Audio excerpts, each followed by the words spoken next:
one of 43 drivers today is going to put his name alongside Foyt, Unser, Earnhardt, and more on the list of Phoenix winners. Let's go trackside for the opening ceremony.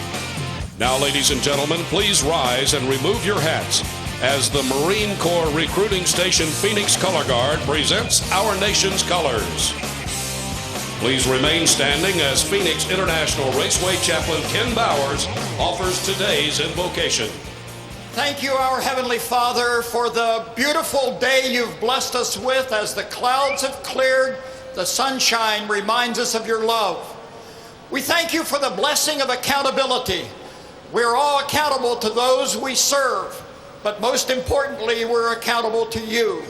Know our hearts and help us, O Lord, each and every day. Now may we have a safe race, and may we all be thankful for all of your blessings. These things we pray in your name, and everyone said, Amen. Ladies and gentlemen, please welcome 2009 Emmy Award winner Dr. Jesse McGuire as he performs our national anthem.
Didn't sound anything like that. No, did not. That was very nice. Trying to say you were good, but not that good. No, I never said I was good either. But that was. So, headline number one on this day, can Kyle Busch clinch the championship? Can Carl or Keselowski make him cool his heels? Till next time. And the question that's the most fun answering, who's going to win? We check out some of those championship contenders now with some reports from pit road. Here's Vince Welch. Well, Alan, Kyle Busch spent part of this week on his first ever hunting trip. And at one point, he had a clear look at a deer, but instead he passed it off so his truck driver would have a shot at maybe catch some big game on his hunting trip. Don't expect Kyle to be that generous today. He needs to finish 7th or better to clinch the title, but this team wants to go for the kill. They want to win the championship by earning a trip to victory lane. He's won here twice before, and they believe they've got the car to win again. Jamie? Well, Carl Edwards crew chief Mike Kelly told me yesterday, if they have any chance at stopping Kyle Busch from clinching this championship, it will come today. Not only is their goal to win this race, they want to dominate. They must beat Kyle here to prolong it to the next race. Now they're keeping Kyle in their sights. They're also thinking about the 88 of Brad Keselowski that must gain the maximum amount of points in order to finish top 2 in the points. It's all on their minds, Shannon. Well, speaking of hunting, Brad Keselowski and this 88 team, They are on the hunt for the 60 team. Just 20 points separate Brad from Carl Edwards and finishing second in the point standing this season, which is his goal. Phoenix is the perfect track for him to make up some ground. In 12 starts on tracks 1 mile or less, Brad Keselowski has 11 top fives, including 3 wins. He's also driving the car he drove to victory lane at Memphis here today. And you could be sure that he is going to know where that 60 team is the entire race. Dave? Shannon, the 11 CJM Racing team has a great opportunity to play spoiler both this week with Mike Bliss and next week at Homestead with Denny Hamlin. But without a driver signing or a sponsor announcement lately, this team's future is undetermined. Yet, the guys have not bolted from this team. Why? Because they feel they're fierce competitors and they've developed a family atmosphere here at CJM. Kind of the reason they got into racing in the first place. They feel like they can ride the momentum of Mike Bliss's last 3 top 10s today and hopefully bring home the first win for this team. Alan? Dave, thank you. Kyle Busch has led this championship for so long now, since mid-April. Sometimes it's easy to lose sight of some of the great stories involved in these final 2 races, fighting for final positions in the NASCAR Nationwide Series after a season's worth of work. We'll track some of those stories today, as well as Kyle Busch's attempt to clinch the crown. The engines fire next. NASCAR Nationwide Series at Phoenix is brought to you by Verizon Wireless, America's most reliable wireless network, and Goodyear, innovative technology to help you get there.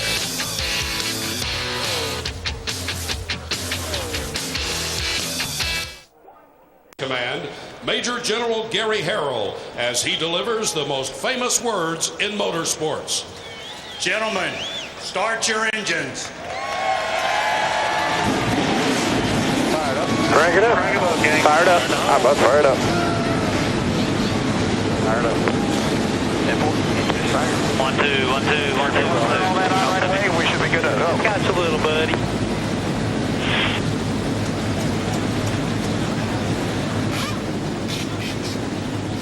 Won't have to sit there long on the pit lane and warm up today. It is a beautiful afternoon here in the Valley of the Sun as we get set for some racing at Phoenix International Raceway. So let's head upstairs to a couple of guys who know that feeling.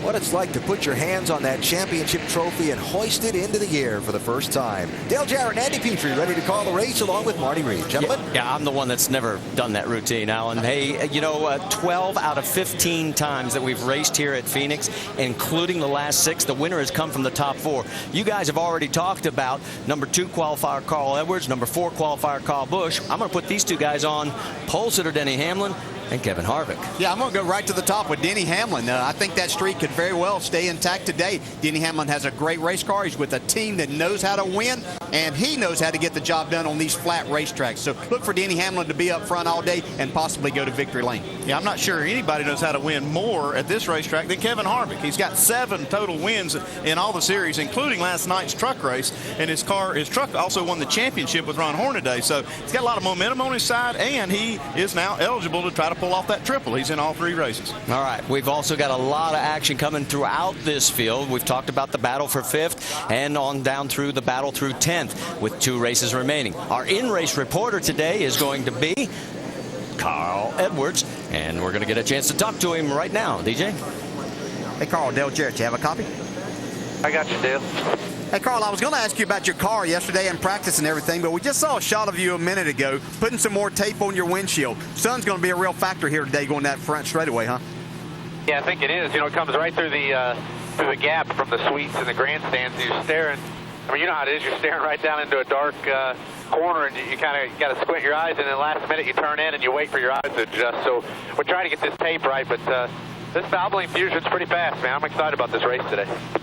Okay, Carl, our next question comes from our mailbag, and we all know that you changed crew chiefs last week, and Dan from Gridley, Illinois asked, what did your new crew chief, Mike Kelly, have to do to adjust working with you last week versus spending the season with David Reagan? Well, you know, Mike's been doing a great job, but Dan Stillman and David Reagan beat us last week, so, you know, we ran pretty well. We didn't run as well as we wanted, but the goal there is to make all the teams better, and you know, Mike's just got to get used to my, you know, my idiosyncrasies, and I've got to get used to his. And we've been working pretty well together. We've been having a good time. All right, Carl, thanks for talking with us. Have a great day. And now we'll let Andy talk to Mike Kelly. Hey, Mike, Andy Petrie in the booth. You got us? Andy, 10-4. Hey, Mike, you just came over here to the 60 team to try to get a head start on next year. What will you work on, say, this race and maybe next week at Homestead to try to get you there to be better next year to win this championship? The thing we're working on right now is the communication with me and Carl, just understanding what he wants in a car, what he wants for changes, trying to see what he needs to make him better and get used to some of these guys over here on this team. And working on some cars, going to take Homestead next week, try and work on some things to get ourselves better for the mile-and-a-half program. Okay, Mike, you got a good one sitting in there in that 60 car. Do him a good job. Good luck today. Thanks. Well, and talking to Mike earlier, he said, elaborate on that, it's like David Reagan's version of a 2 between a 1 and 10 in tightness, and Carl's, they're totally different. That's what he's adjusting to. Green flag when we come back.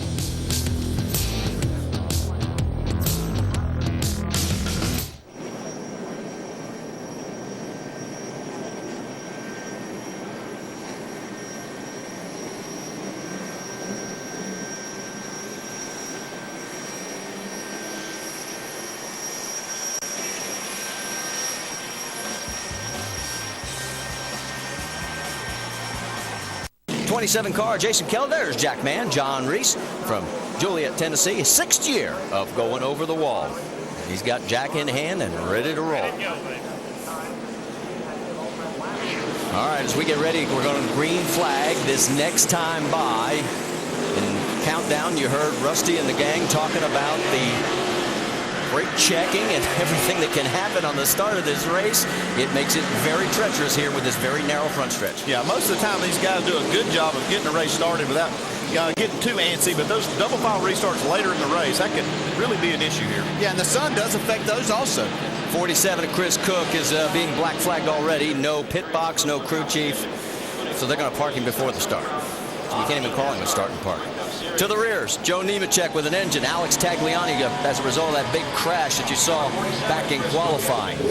We're set to go as we get ready through turn number 4. The pace car getting ready to turn down. And this crowd, although on the light side compared to other times we've been here, very enthusiastic on their feet.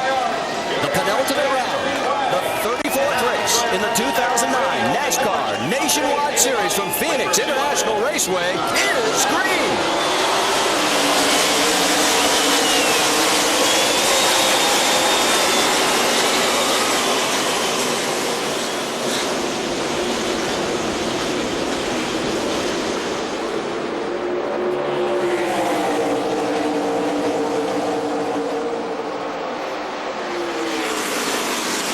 This is how quick you can fly around this 1-mile racetrack. We're going to do it 200 times. Coming out of turn number 4, Denny Hamlin, our pole sitter, is going to be our race leader. So Super Mario on the hood is super out front. Right behind him, Kevin Harvick and Carl Edwards are going at it. Then Kyle Busch is in 4th, Boyer 5th, then Jason Leffler in 6th. You see Carl Edwards able to take that second spot back away from Kevin Harvick from that outside now. That's good to see if we're going to be able to see 2 grooves really work here today. A little bit further back, take a look at 2 grooves right there in that mix, the 12 of Justin Allgaier. And talking to Justin earlier yesterday, he said, you know, I got to be honest, I've been focusing on protecting my position in the points. He said, I got to stop doing that. He says, I'm going to go to what I do best, and that's run the race. You know, that's so many times we talk about what do you do, and we see him battling right here. But you just have to go race. At the end of the day, it's what you do. You just race, take the most points or make the most points that you possibly can, and all of that will take care of itself. You see 2 cars back, Brad Keselowski. Keselowski did not have a good starting position, qualified only 17th. Back to the battle for second place as they come out of the shadows of the grandstands in turn 2. It's Carl Edwards in front of Kevin Harvick. This guy's still going at it.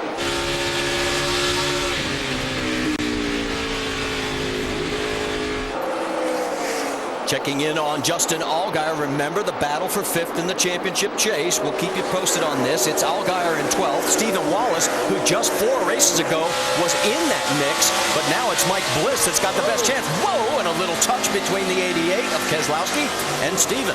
Yeah, I talked to Stephen at the airport. He was very confident that this was his kind of race that he could do very well at. He's a great short track driver. He's good everywhere, but this is one track that he feels like he could possibly get a win at. Yeah, Brad Keselowski there in the 88.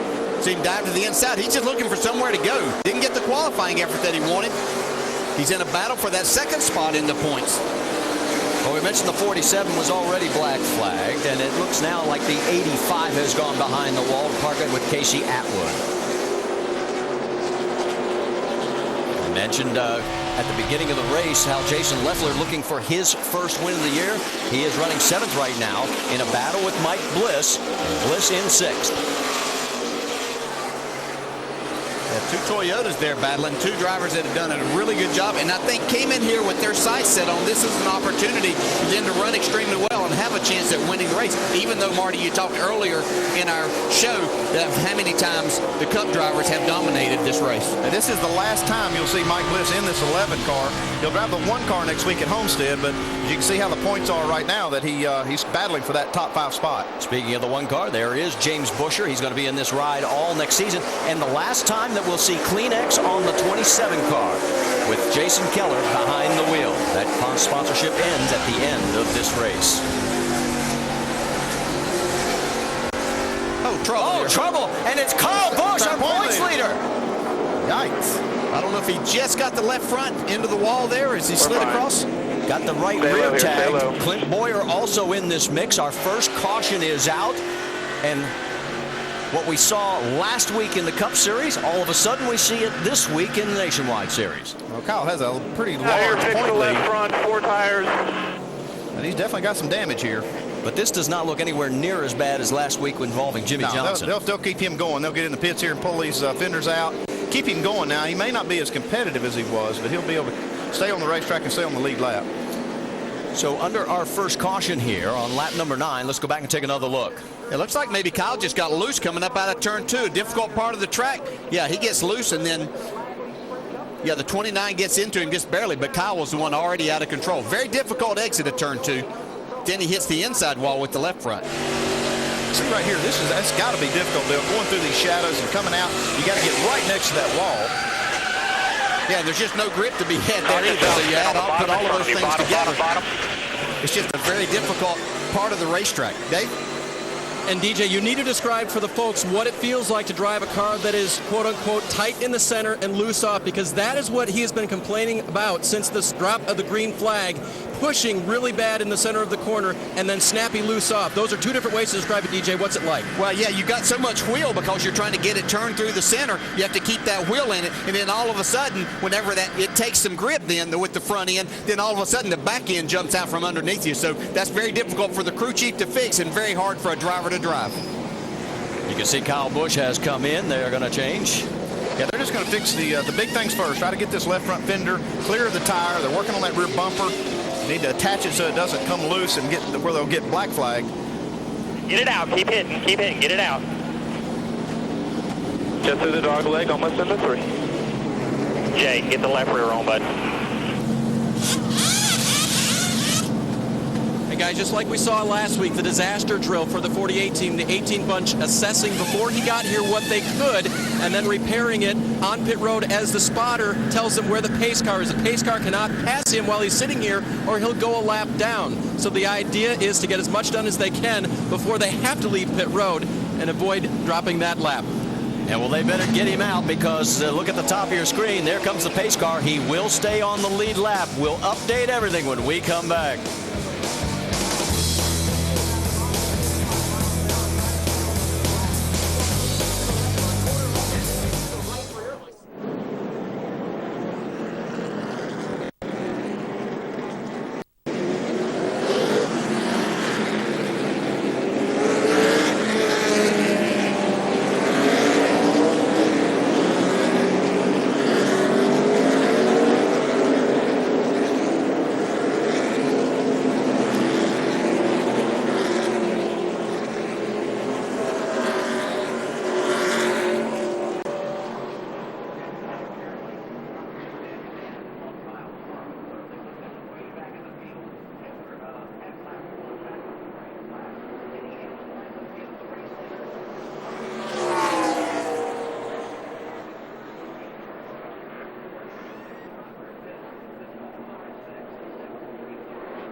Back here at the able-bodied Labor 200 at Phoenix International Raceway, the drama has already begun to unfold in the championship.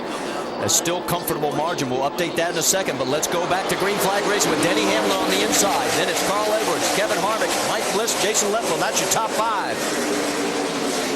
See if Carl was able to hang on that outside with Denny. And he gets a nice run through the center of the corner. Yeah, he got a big run there. Real high on the racetrack. Kyle Busch restarted in 34th position. Don't forget also that the 29 was involved. And look at the points right now. The magic number is 195, and Kyle can't fight his way back up. He's not going to clinch it today. Well, here's 5 more bonus points right here that Carl gets for leading that lap. So he can cut into it a little bit more.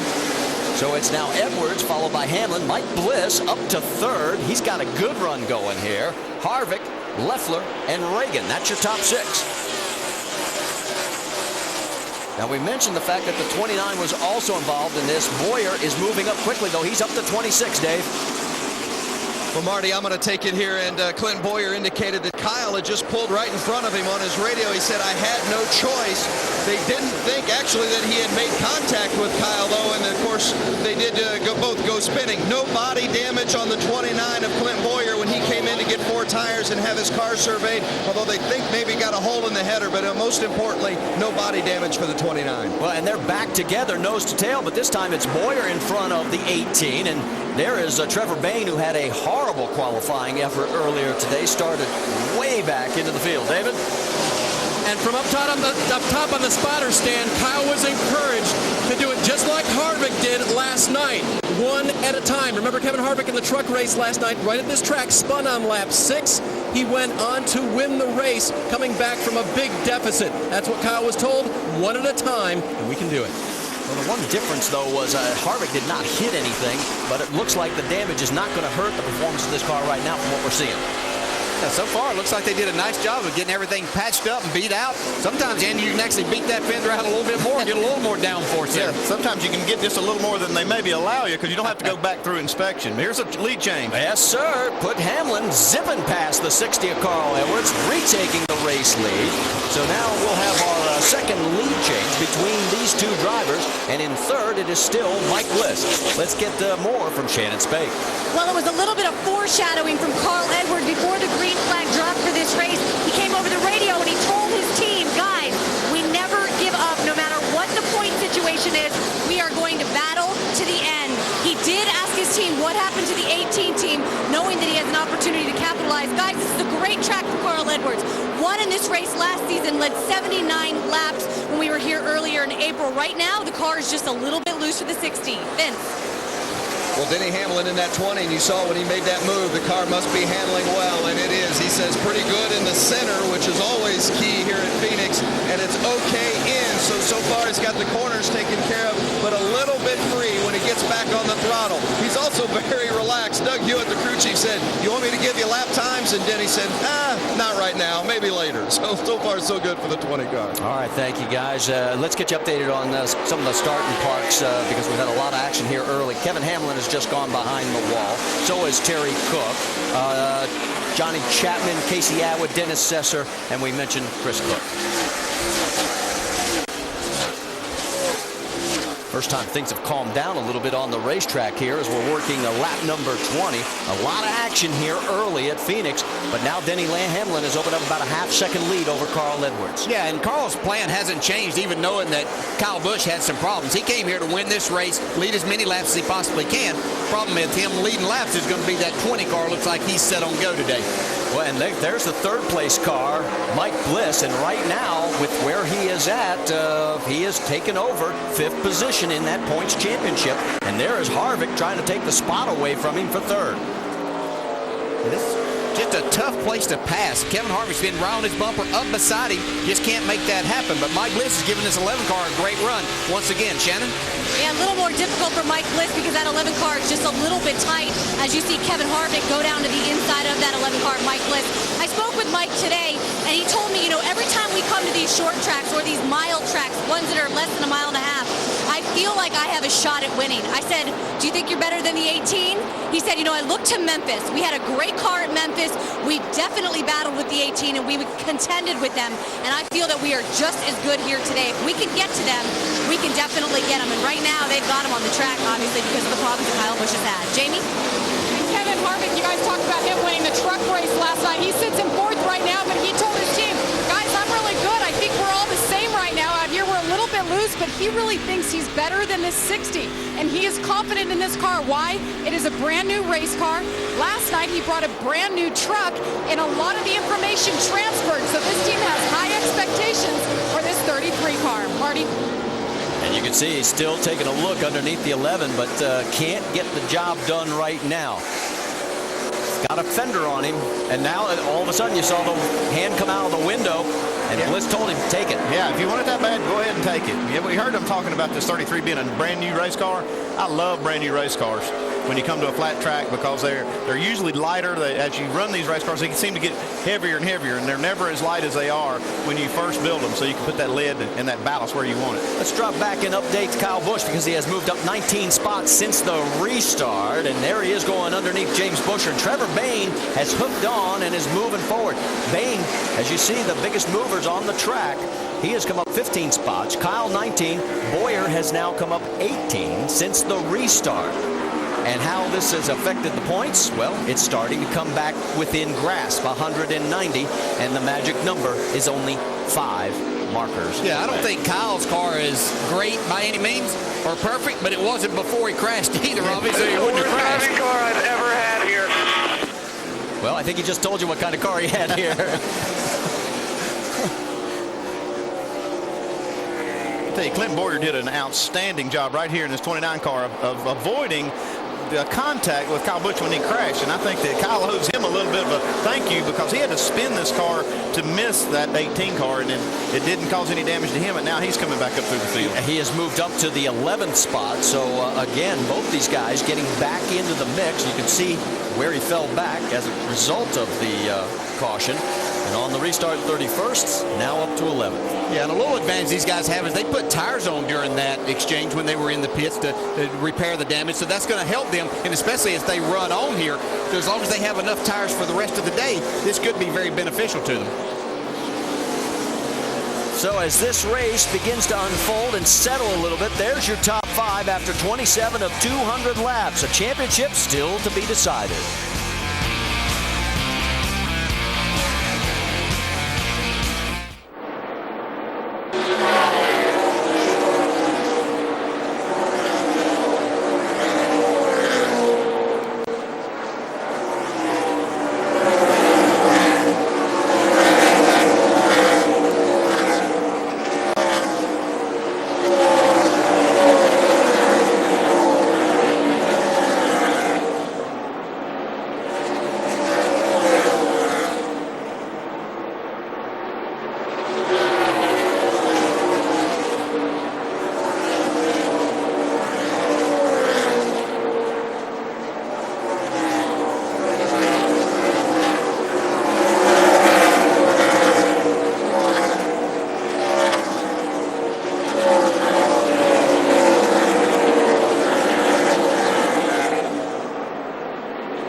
Well, this week, ABC Saturday Night Football, the Notre Dame Fighting Irish, a must-win game against number 12 Pitt. And can Notre Dame bounce back from their loss to Navy? Well, it's Saturday Night Football presented by Southwest Airlines on ABC at 8 Eastern, 5 Pacific. Some parts of the nation will see Texas Tech versus number 19, Oklahoma State. Back here at Phoenix International Raceway, Denny Hamlin has a 0.6 of a second lead. You're on board with Trevor Bayne as the youngster started 37th, but he has now moved up to 14th, and he is on the move, as you can see. And boy, he was not happy with his race car through practice and qualifying, but right now he's on the fly. Dave? And Marty, he told me before this race the reason he qualified so bad, they were first out, dusty racetrack, and kerosene from the jet dryers blowing off that dust.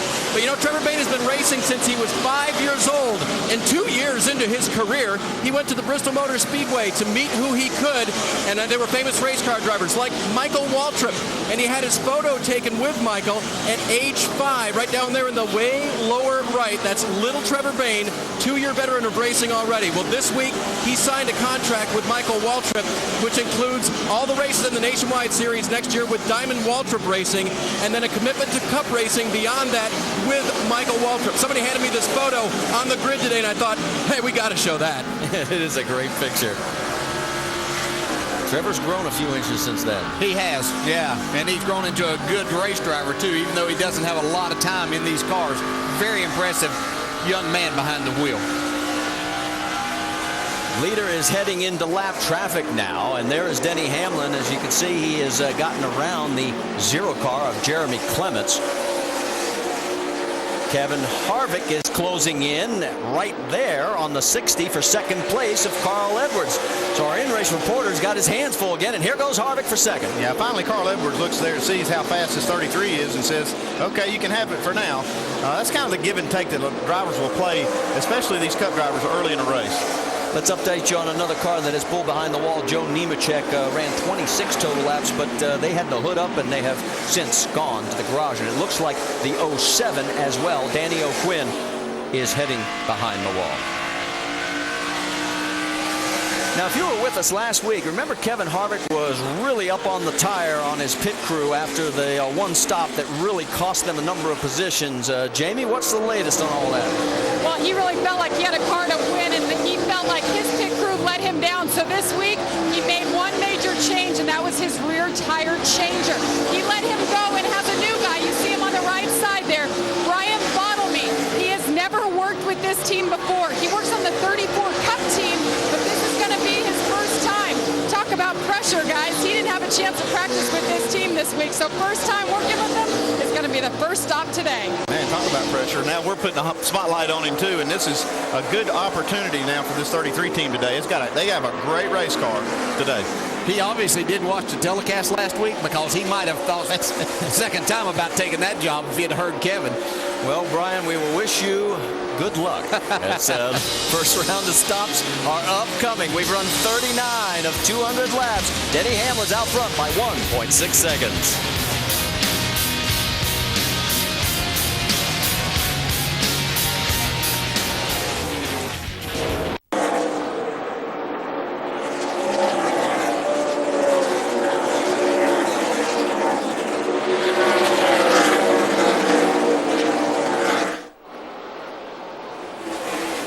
Almost a quarter of the way through today's NASCAR Nationwide Series race already. You're looking at the pole sitter, Denny Hamlin. He has been out in front for all but 4 of the now 44 laps that have been run.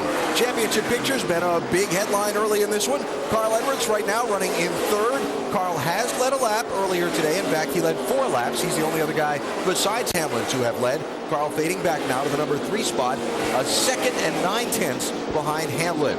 Other story of the day, Kyle Busch started the race in 4th position, was running in 4th when he spun at lap number 7, off turn number 2, dropped as far back as 35th while getting repairs.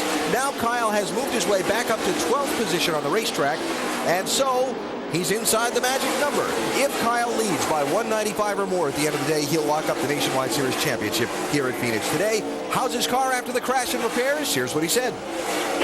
Real bad tight entry center, especially center. Yeah, I can see the nose dragging all the way in there, man. I think we just got to get the nose up. The thing won't travel. It was doing it before I wrecked it. That's why I wrecked. Conversation between Kyle and his crew chief Jason Ratcliffe in the pit studio with Rusty Brad Ray. Reaction to Kyle's race and what you just heard. It's very unusual to see this 18 car having a problem at all. Usually it comes off the truck, handling really good. But obviously this thing is not handling at all early in the race. That's the reason he spun out and crashed the car. Now they just got to stay cool. Every single pit stop, stay working this car, try to get it better and better. Get that left front fender you're seeing right there pulled out a little bit more, and this guy can bring home the championship today if he stays cool. Well, the car has got some damage, and he did have to go to the rear of the field, and he has worked his way all the way back up to 12th, so it's not that bad. He might be having a little bit of trouble, got the right front tire built up, whatnot, but one of the important things that's going on is his teammate Denny Hamlin is keeping Carl Edwards from leading the most laps and getting another 5 points. They've just got to continue to work on that car, pick up one spot at a time. Looks like Carl Edwards has got a 3rd to 5th place car. If he finishes there and Kyle does what he does, he's going to win the championship today. Look how he's already bounced back, though, guys. I mean, as you look at it, he is already up to 12th. Be threatening 11th pretty soon, and they had a pretty big time event that happened to him. We thought it was going to be catastrophic, but they're already 204 points back up on Carl Edwards. All he has to do is maintain, talking about Kyle Busch, and he walks away with the trophy. Yeah, Brad, last time Kyle Busch went by at 29.17, 29.17, and to compare to the leader at 29 flat, he's awful close right now to keeping the speed up where he needs to have it. So after what happened to Jimmy Johnson in the Sprint Cup race last Sunday in Texas, this time in the nationwide race, Kyle Busch is in trouble. 7 laps in, but so far the recovery has gone well.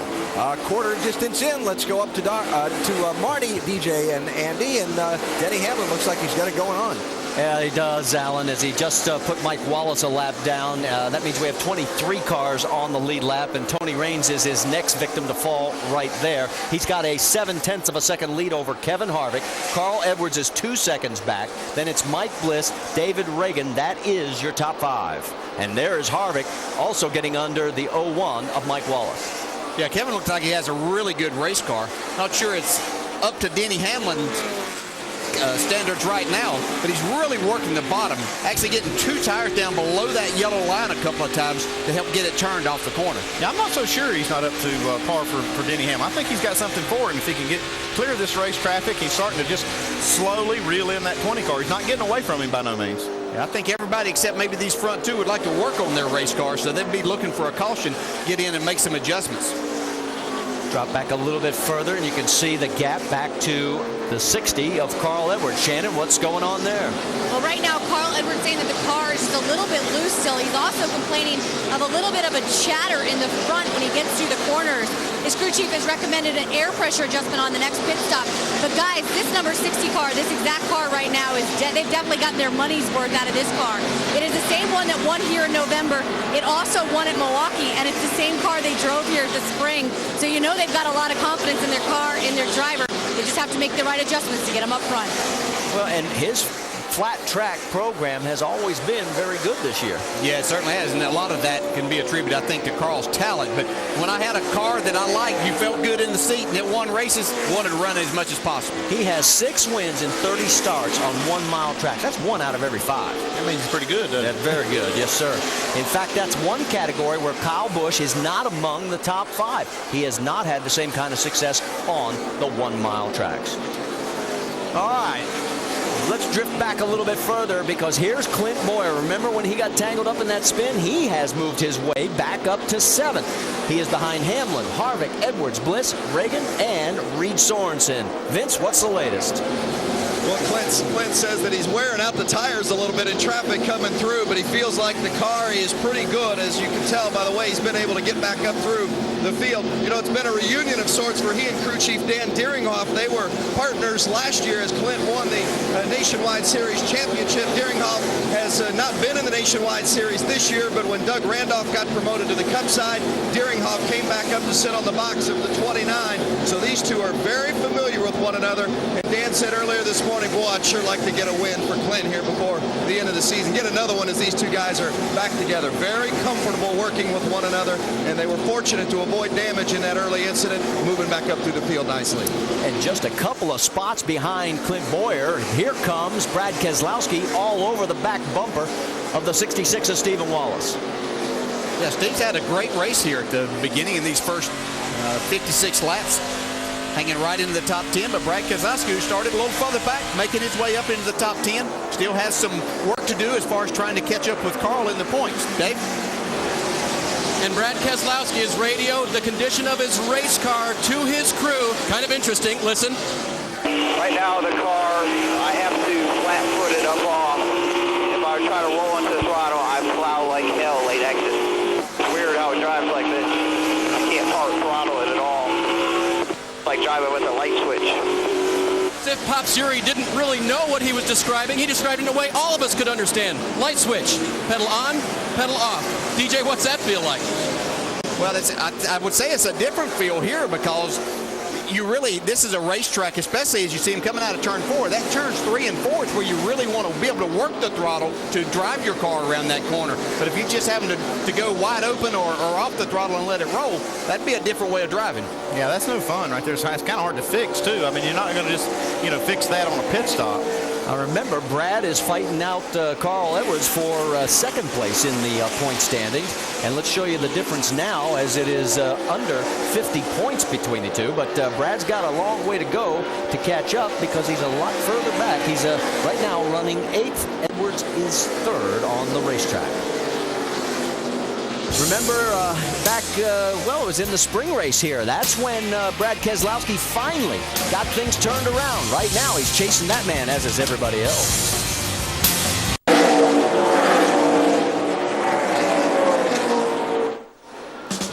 ESPN's Monday Night Football continues in the AFC North. It's the Ravens and the Browns. 8:30 Eastern. Our coverage begins with Monday Night Countdown. It's served up by Applebee's starting at 7 o'clock Eastern.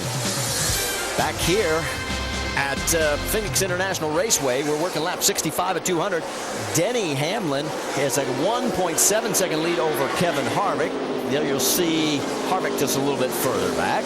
And then we go a little deeper, and there is 3rd place. Carl Edwards, 3.6 seconds behind the race leader. David Reagan is 4th. Mike Bliss rounds out your top 5. And you're saying, well, wait a minute, what happened to the points leader, Kyle Busch? Well, he right now has worked his way back to 12th. And his problem started early in this race when he got loose. And he owes a big thank you to the 29 of Clint Boyer, because if Boyer gets into him and rams him into the wall, he might be out of this race. Instead, just some minor damage. They were able to stay on the lead lap. And right now, Kyle Busch, after falling back to 35th, has sliced and diced his way back in to 12th.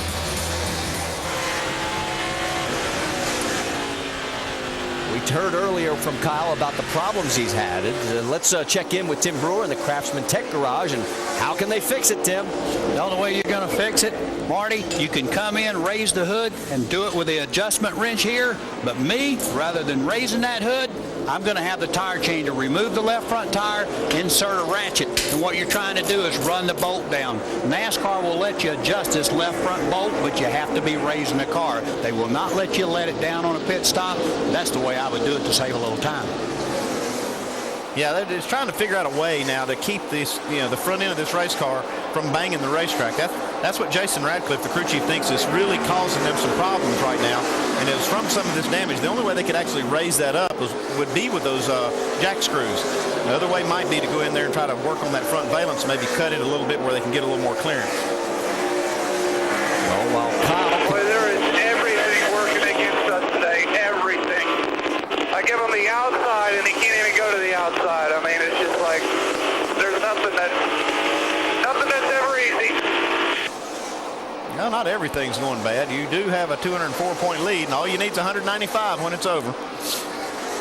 Dave, you've got more on the 18? I just want to throw one thing at Andy. Another thing they're contemplating, I don't know if they'll do it or not, but adjusting the cross weight to actually lift that left front out of the track a little bit. How much of that do you think they can get done with a wedge adjustment? Yeah, they can do some of that, Dave. They can work on. There's 3 other jacking bolts on the car too, and if they can manipulate those in a way that would raise the car up a little, they could actually lower, say, the right rear corner of the car, and that would raise the left front. And it would definitely create some more clearance.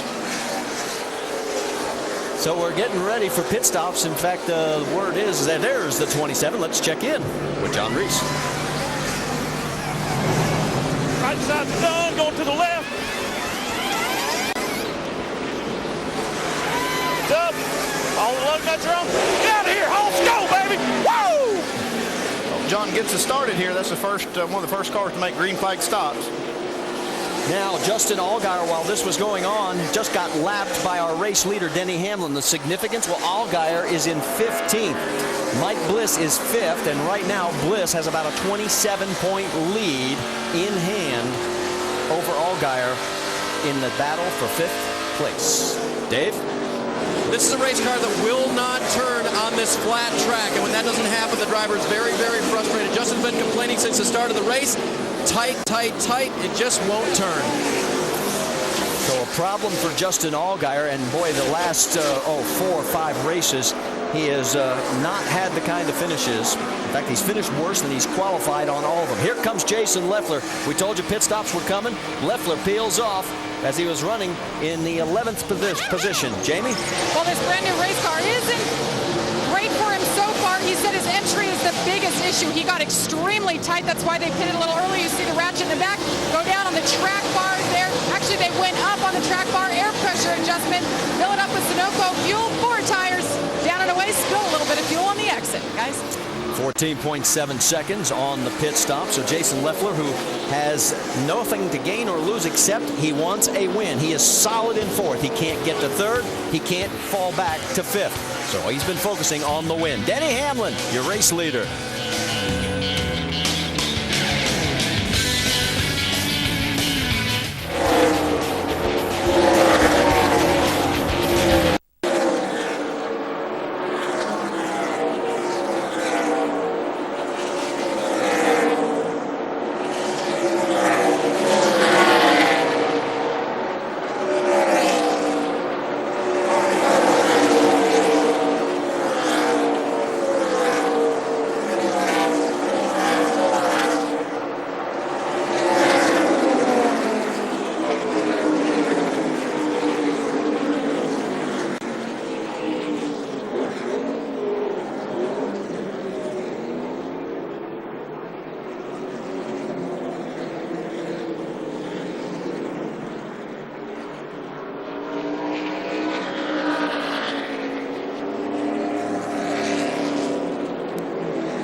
We're at lap 78 of the able-bodied Labor 200 here at Phoenix, and oh no, the 66, as our second caution comes out, they were in pit lane, came back out, and obviously the tire decided to take a ride. Obviously a miscommunication here with this caution flag flying right in the middle of their pit stop. They may have tried to get off the pit road without getting all the work done. Left rear, guys. So a bad break for Stephen Wallace because he was in pit lane when the second caution came out. It is for debris up in turn number 3. And it's gone from bad to worse. The tire may have a faster lap speed than the pace car this time. That is not what you want to see. Here he comes around, and that's how far it's going. Let's go back and take a look at the pit stop. Get it up. Yeah, you can see right here, Stephen comes in under green now. This caution had not come out. They're changing right sides, and the caution will come out while they're on the other side, right in the middle of this pit stop.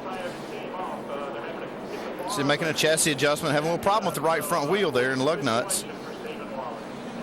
And come around here, and the crew chief obviously called it just a 2-tire stop. Well, the guy on the left rear had already taken off the lug nuts while the guy on the right front was having problems. When you talk about bad communications costing you, here it is. The tire comes off. They were running 10th. They were still on the lead lap when all this happens. So another difficult break for this team, as they had a good run going, but now find themselves in a heap of trouble. We have a total of 12 cars on the lead lap as the pace car is out. In our second caution, Denny Hamlin, who has been leading 75 laps, and he has won 4 of the last 6 races where he has led 50 or more laps. So a good sign for Denny Hamlin. It's a good sign. We have a lot of racing to do. These guys are going to be able to adjust on their cars now, see if they can make them better. Kevin Harvick and Carl Edwards in particular. Top 3 already pull off, and Jamie, I think you're going to be up first with the 33. Well, Marty, remember it was last week in the pit stops that all went wrong for the 33 team. Right now he's saying he's tight and centered. They made an air pressure adjustment. 4 tires. Brian Bottlemy, the rear changer, first time making his first pit stop here with Kevin Harvick Incorporated. Let's see if it makes a difference and this team gets back on it. They have a great race car, one that Kevin thinks is capable of winning. A little slow, he's down and away, 14.8, Shannon. Tight in the center for Carl Edwards. Wedge in air pressure, 4 tires and Sunoco fuel. Vince. Denny Hamlin, the leader, is in the pits. He's taking on 4 tires. Says the car's a little tight in the center. That's his only complaint. They make an air pressure adjustment. Dave. Vince, just as Tim Brewer suggested, they're going inside the left front of the 18 cars. They're not going to go to the wedge mode, though. Front tire changer Nick Odell is making a shock adjustment in addition to helping pull out that fender there. By adjusting the shock, they hope to lift that left front up. You can see the front fascia is curled under just a little bit. That's what they're trying to pull out now to give it as much up out of the track as they can get. But that shock was the thing they went underneath the left front tire for. Yeah, they just have a lot of damage here. This is going to be one of those races where you're just going to have to keep working on it, see if you can get it better and better. But the big picture is what they need to focus on right now. Yeah, with not a lot of cars on the lead lap, they could take their time and make some more adjustments on that car.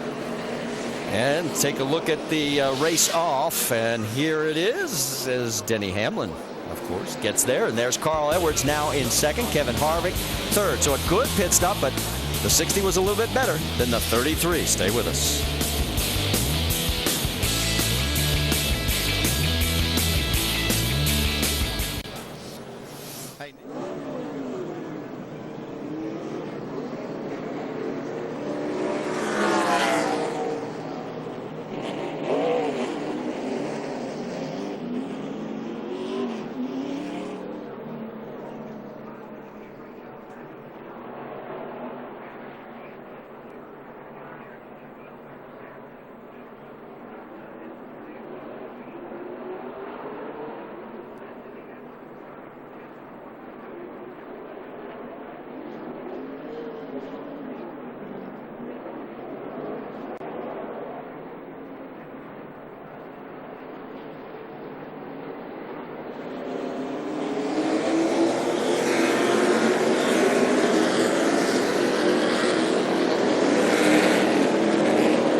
Getting ready to go back to green flag racing. Denny Hamlin, Carl Edwards will be the front two. Here are the waiver rounds. The 27 of Keller, the 34 of Raines, 26 of Conway, the 98 of Menard, the 10 of Ruderman, the 38 of Leffler, and Justin Allgaier was your lucky dog. So a very big move for him. He's back on the lead lap, shown in 13th position. Green flag flies. We're back racing here at Phoenix.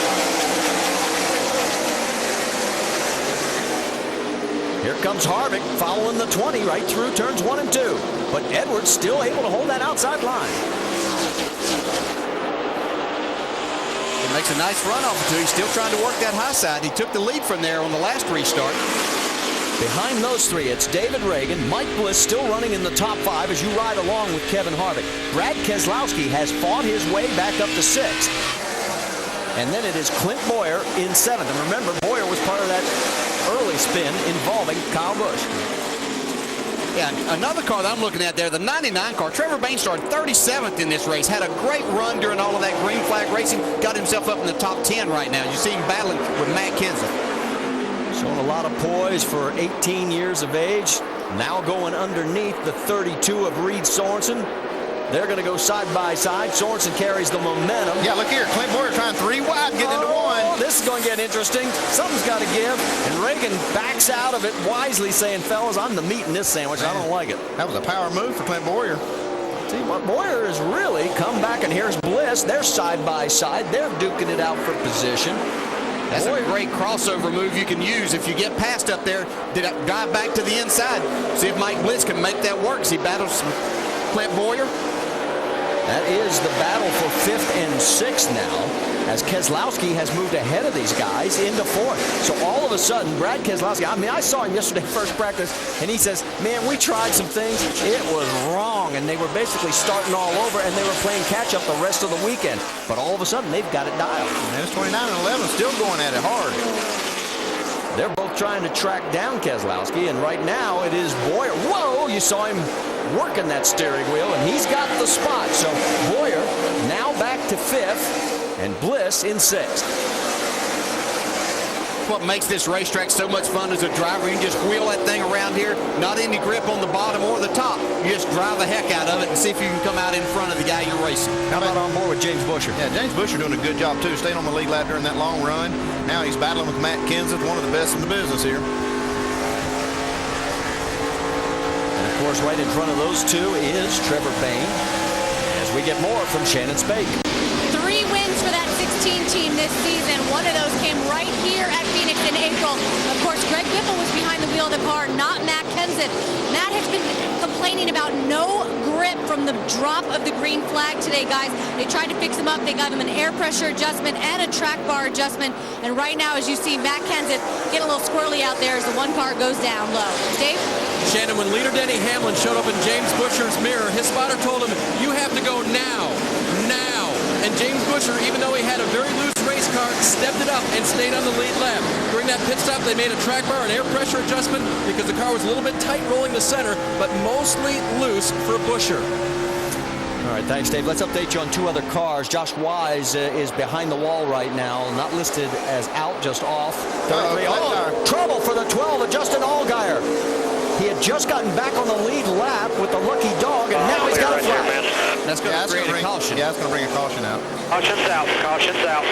So our 3rd caution comes out here on lap 91. He was running 14th on the lead lap, and he is seeing his dream of finishing in the top 5 fading away quickly. He got a break right there. He still may go down a lap. He's going to try to get on pit road and get off and get this tire replaced. It looks like him and Jason Leffler got together just a little bit, and what caused this flat tire. Oh, there it is. Yeah, maybe more than a little bit. Yeah. That's just Phoenix racing, close, short track racing. Those things are going to happen. Just hope that it doesn't knock out that valve stem or get into the sidewall and cut a hole. Yeah, Justin did go a lap down trying to get that left side tire replaced. The lucky dog this time. Let's go on board first. Not so lucky that time. Nah. And then as he's coming around, there's the tire shredding and coming off. That brings out the caution. The tread rubber off the tire just finally gives up and comes off the wheel. Well, this time the lucky dog will be 2002 Phoenix winner Scott Wimmer. And so we've just had a round of pit stops just 11 laps ago. So crew chief, what do you want to do? Yeah, I'd love to have tires, but I don't want to waste them right here, nor do I want to give up track position. So you see all these leaders are going to stay out. There's not that many cars on the lead lap. We're looking at 13, 14 cars on the lead lap. Yep, and here comes Kyle Busch. He'll take this opportunity to keep working on that car. He comes in 12th position. And we have Leffler nothing to lose here, okay? 13. We're just racing the pace car. We're going to do 4 tires, and we're going to look at this left front again, okay? So here we go, and we'll watch what happens on the 18. And right rear. Work on the right rear. Turn 2.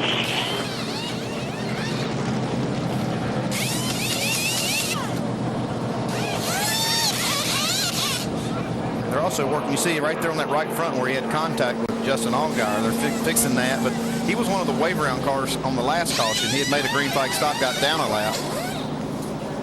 Still working on this 18. See, working on that right rear corner. You heard him talk about. There you go, Brad, right just rear. like that. If it would stay. They'd love to get Center, that right Brad, rear four. corner Start looking shaped this way, better. Jason.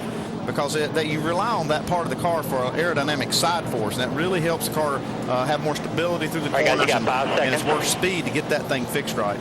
You heard him say 5 seconds. That's because the pace car's coming out of turn number 4. It's on the front straightaway. They get him down. He's going to stay on the lead lap.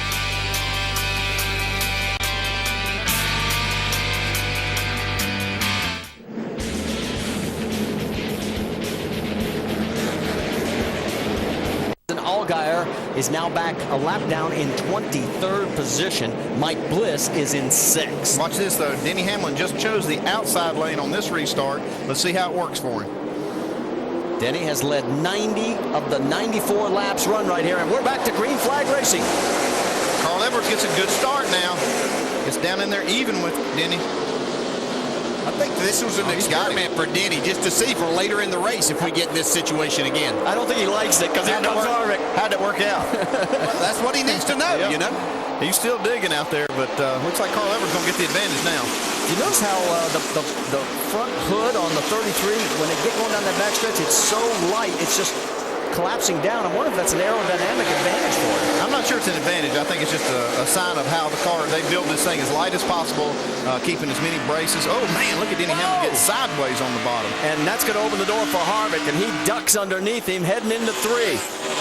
So the slip-up may cost Hamlin. That's the first time he's been this far back if it happens. And here comes the 88, and along with the 29. Oh, so they're pouncing on Hamlin now. They think he's vulnerable right after this restart. They are, but that car is so strong, he can still pull them off the corner on the high side.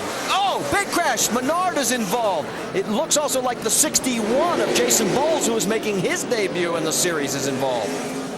Menard's got a lot of damage. These cars were both vehicles that were at least 1 lap down. That is Paul Menard, window net down. That's the best news. Yeah, they are. They're going to bring him down pit road now because this is such a big mess on the straightaway. A lot of debris in cars. Jason Bowles, Camping World West champion. They were running for 22nd position. As we said, that was a lap down. Man, I'll tell you, Menard's car is destroyed. The 61 doesn't look all that much better. I think Menard got turned into the wall, and then he got hit by the 61 after that. So he took 2 pretty hard licks. Okay, so they're going to bring everybody down pit road, and that will avoid all the debris that is scattered from the exit of turn 4 down the front straightaway. And there you see the safety crew on hand helping Paul get out of the car. Pit lane is closed. No one will be able to make a pit stop. So we've got the pace car actually chasing the field down pit road to try to get in front of Carl Edwards, the leader. And there's your first look at Jason. There's Paul, too. I'm glad to see Paul get out of that car okay. Big hit, especially for Paul. He'll be racing tomorrow, of course, one of our 14 drivers doing double duty.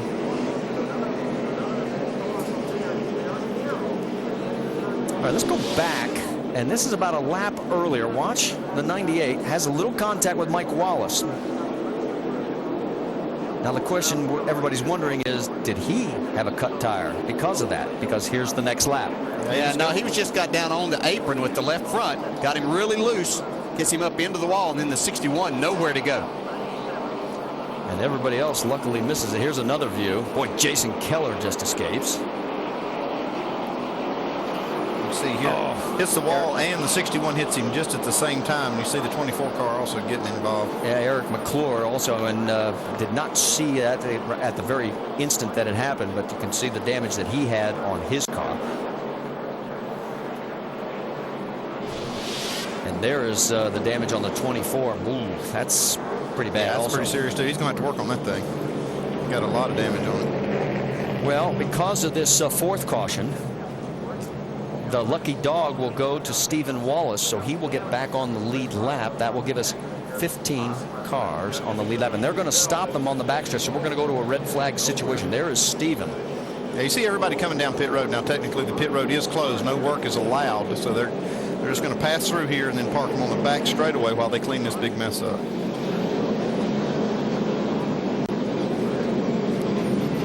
So a very tough break for Paul Menard and Jason Bowles. You know, Menard had won a NASCAR Elite Division race here in November of 2002. He was a co-driver for a Rolex GT class that won here in April of 2002. So there is the mess that we still have to clean up here. Our 4th caution of the day. Here's another view of it down low. Get ready. It's going to hurt. Another view as we head to commercial break. Stay with us. We're under a red flag situation here at Phoenix.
1 lap shy of halfway, the NASCAR Nationwide Series field parked along the back straightaway under the red flag here at Phoenix International Raceway after a crash off of turn number 4 littered the front straightaway with debris. Since we're at the midway point, let's take a look at our Verizon Wireless race rundown and update you on what's happened in the first portion of this event. After last Sunday's events with Jimmy Johnson in Texas, how about Kyle Busch getting in trouble? Oh, Kyle just loses it all by himself off the 2, slides through the grass, boom, hits the wall right there, bends up the left front fender. The guys are working on it right now. They got the car running pretty good.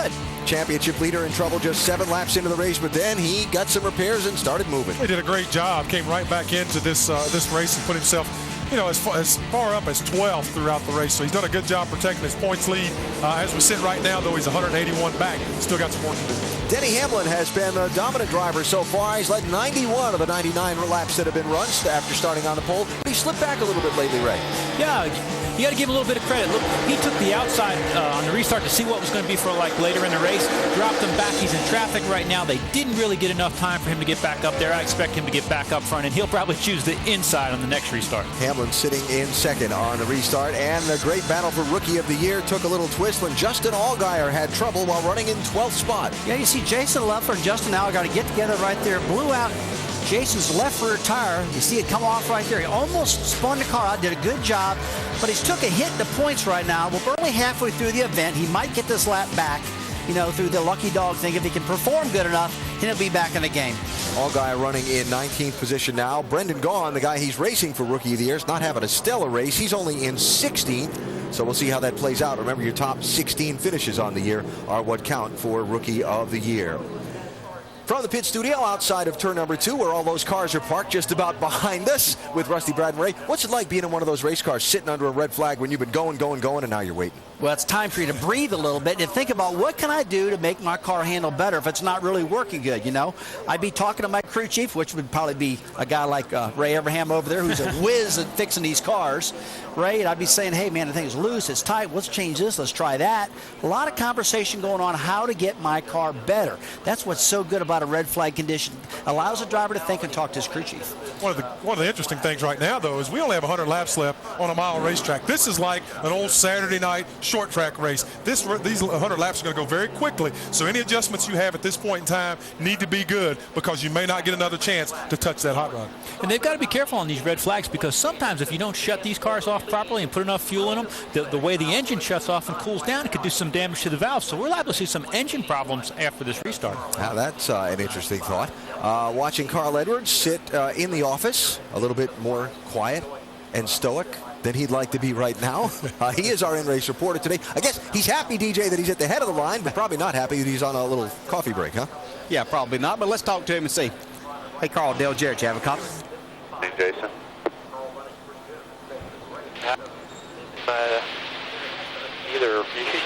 Either top or bottom, really. You get good restarts, so wherever you're the most comfortable. That was the best restart, visually, to me. You beat him by 2 car lengths. Hey, Carl, Dale Jarrett, you have a copy? I got you, Dale. All right, well, we had a camera on you. We could see your eyes are open. You're not taking a nap. So how's your race car, bud? The race car's pretty good. You on this camera right here? That's the one, yep. Kind of wild having that thing right in my face. I don't know if you guys can see the Valvoline on there, but I hope so. We got a pretty good race car. We were just debating whether to start on the top or the bottom. I think I'm going to start on the bottom again. That seemed to work out pretty well, but, we got 100 laps to go, and car's running well, and, a couple cars here are all about the same speed, so it's going to be a pretty good race. Did that surprise you a little bit that Denny chose that outside on the last restart? It didn't surprise me. I think that if I was in his position and been controlling this race, I probably would have done the same thing just to see what it does. But I think the inside's better. I think it is. That's the first time we get in front of him, so I'm glad he chose it. But now we know. So, it might have been better to have him choose it later in the race, so we'll see what happens. So your plan is just to stay in front where he doesn't have that choice. It's all yours from here on, huh? Yeah, that's my plan. That's always the plan. All right, man. We see the Valvoline there. Have a good race. Thanks for talking. All right, thanks, Dip. All right, so Carl, who, as we pointed out, has 6 wins in 30 starts on the 1-mile tracks. Mark Martin is the all-time leader in this series, 12 times in 40 starts on the 1 mile, and that brings up the Old Boys Club, and you happen to talk to Harry Gant, who never won at this track in either Nationwide or Sprint Cup. It's hard to believe because Harry was so good at this type of racing. He was 54 years old when he won his last Nationwide Series race. I wonder what he's doing today.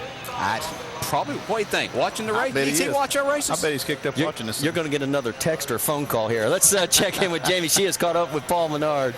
Yes, and that, of course, is the reason why there is a red flag condition right now. Paul, hard hit with the rookie out there. What happened? I think I just lost it. I'm not totally sure. The 01 and I got together the lap before, so I may have had a tire going down, but I think I just flat lost it. Clipped the apron and it turned on me. You know, it was a really fast car in practice. We qualified pretty well with it. Start of the race, I thought we were going to be okay. Then it just got too tight, and we kind of short pitted. And of course, the caution came out, so it stuck us a couple laps down.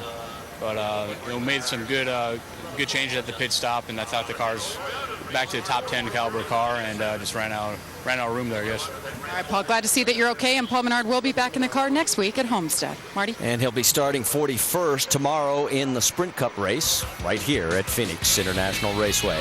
There's what's left of the car back in the garage area. We're coming back at the halfway mark.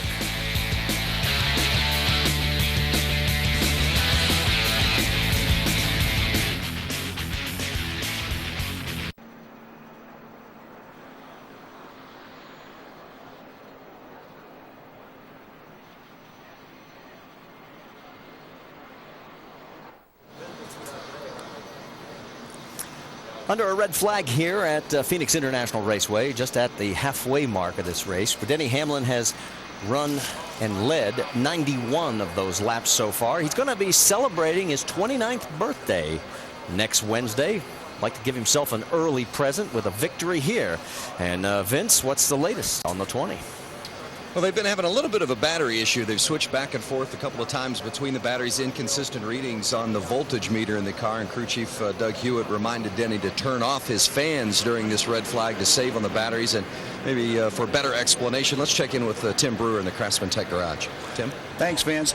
Like Rusty was talking a while ago, it gives the drivers an opportunity to talk to the crew chief. This situation, the guys have 2 batteries on board, sits right in front of the left rear wheel.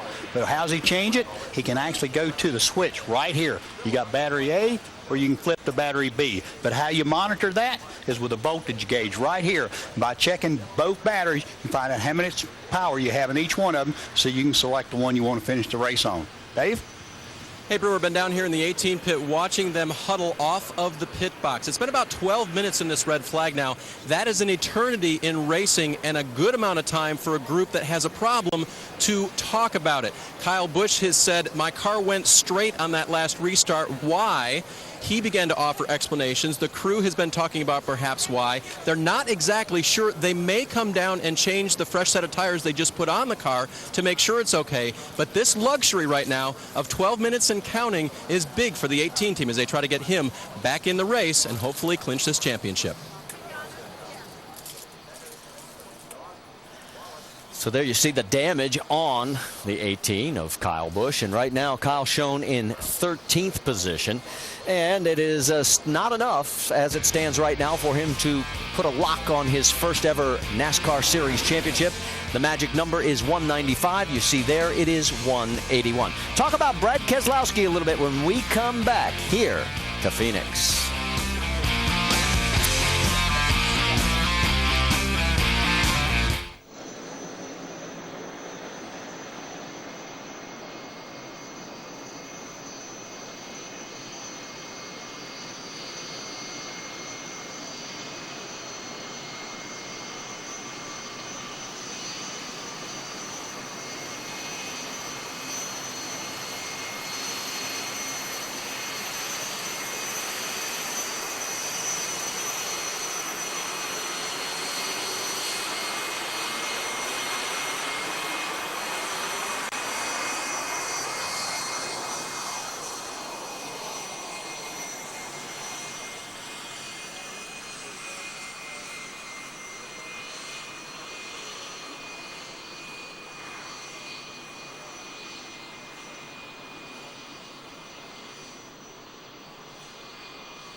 Well, as you can see back here at Phoenix International Raceway, we have gone to a yellow condition after our red flag, and some of these cars are taking advantage, including Brad Keselowski. As Kes, this was the track where he turned things around in the spring. Remember, he had the dismal start to his season, which really cost him his championship, and then he started this run here where he finished third back in April.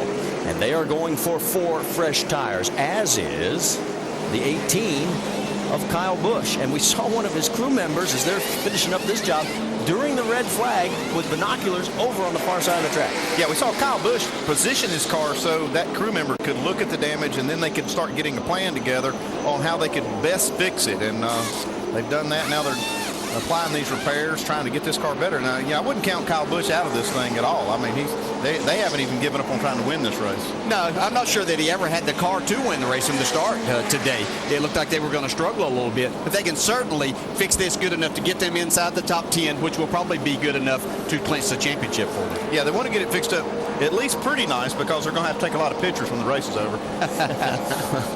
So as they continue the work, let's update you on a couple of others.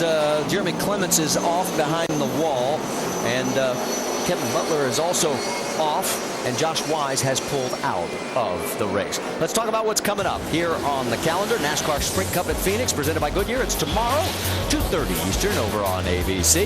And then it's NHRA qualifying tonight, 10:30 Eastern. And then the finals. Champions will be crowned in all 4 categories. Final race of the year, 7 Eastern on ESPN2. NASCAR now, all you got to remember is 10 and 10, AM and PM on ESPN2. And then our final race on the Nationwide Series, the Ford 300, Homestead, Miami, 4 Eastern next Saturday on ESPN2. Our red flag was 13 minutes and 18 seconds. When we come back, we're going green.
Don't forget, ABC Saturday Night Football. It is Notre Dame in a must-win game against the Pitt Panthers. They're rated number 12 in the country. Saturday Night Football presented by Southwest Airlines on ABC at 8 Eastern, 5 Pacific. Some parts of the nation will get the Texas Tech, Oklahoma State contest. Back here, we're getting ready to go back to green flag racing. We have a total of 15 cars on the lead lap here at Phoenix in the next to last race on the 2009 Nationwide Series schedule. It will be Carl Edwards, Denny Hamlin in the front row, then Kevin Harvick, Clint Boyer, Mike Bliss, Jason Leffler. That's your top 6. And we're word that maybe the 29 of Boyer might have a problem. We're looking a little bit deeper into that. We'll get a report from pit lane as the pace car gets ready to pull off. As we mentioned, 15 cars on the lead lap. Carl Edwards slows him down, and now the green flag flies, and there he goes. Good restart. It's been really easy after these cars have been sitting, picking up some rubber. The tires have cooled off too.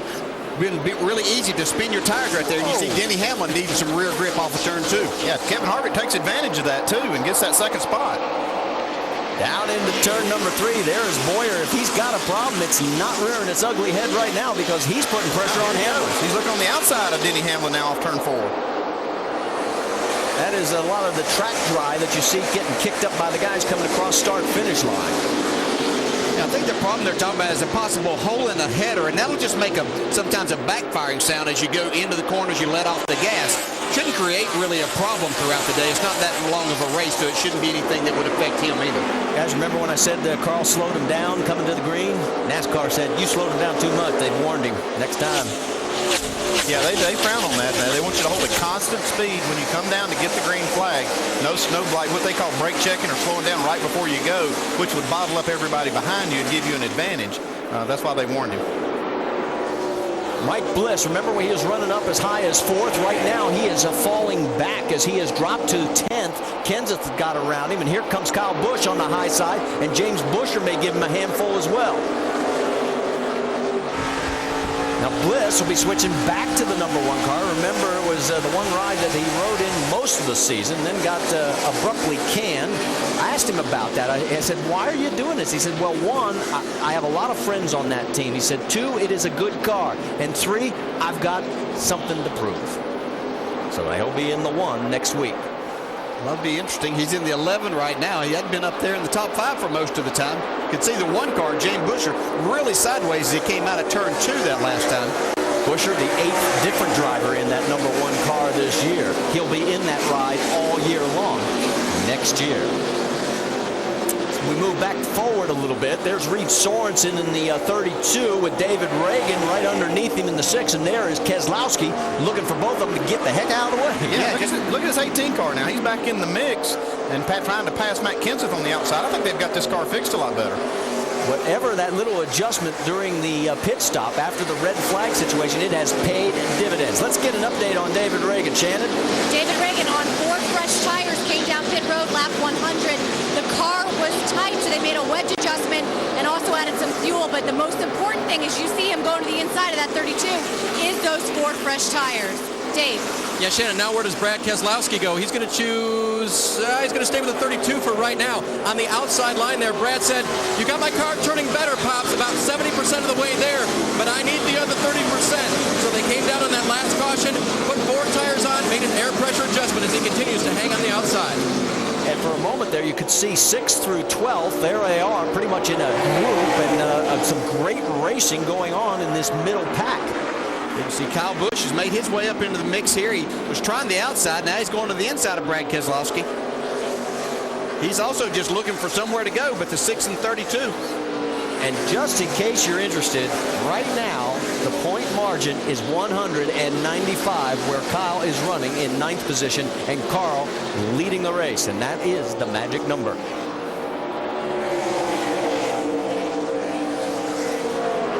Sorensen really hanging tough on the outside. David Reagan's doing everything he can to make that pass. Well, Reed Sorensen, a guy who's looking for a job next year. Right now, there's no guarantee that he's got anything lined up at this stage. So he's trying to impress some people, make a good impression, and get himself a ride. Boy, Brad Keselowski coming back also. He is now running in 7th position. Remember, he was 17th. Now let's check in on the 11 car with the 16. Underneath is Mike Bliss. Kenseth on the high side. They are side by side coming through 3 and 4. Bliss trying to fight his way back towards the front. That is for 10th position, and right now he's got it. Reagan and Kyle Busch side by side here in this 1 mile oval, as we are working lap 114 of 200, and now Busch clears the 6 of Reagan. So he has moved into 8th position, and there you see Bliss, 10th.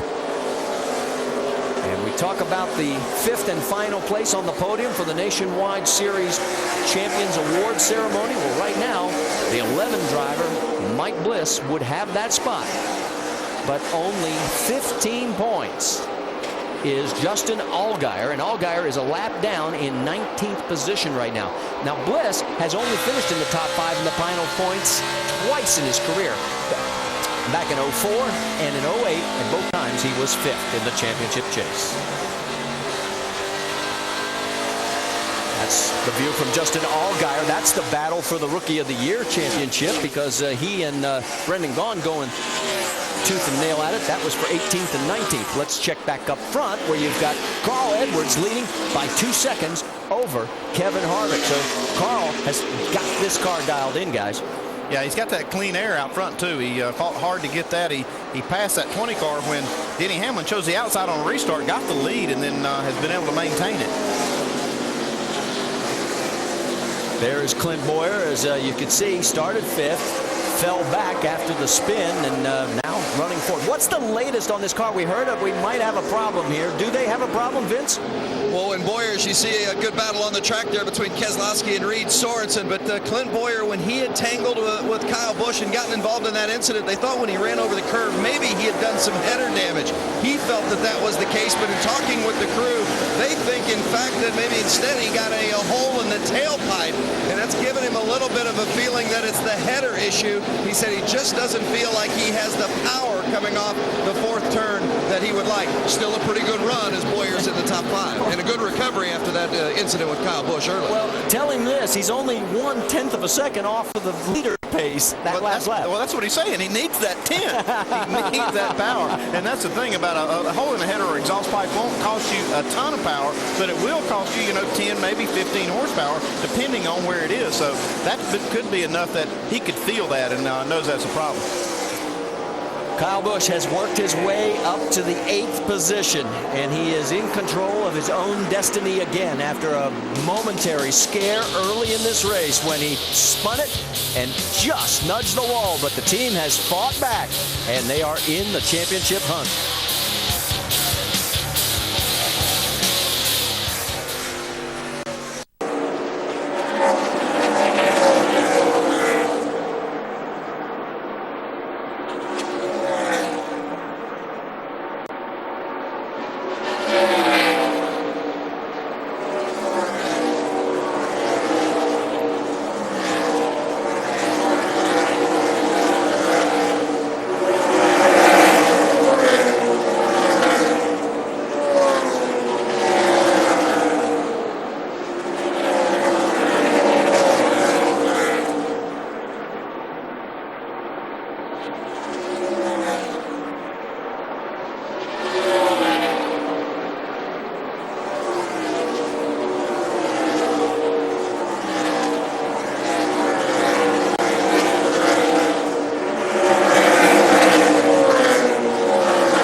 Nationwide Series race, Phoenix International Raceway. You're looking at the leader, Carl Edwards, trying to keep from being closed out for the Nationwide Series Championship.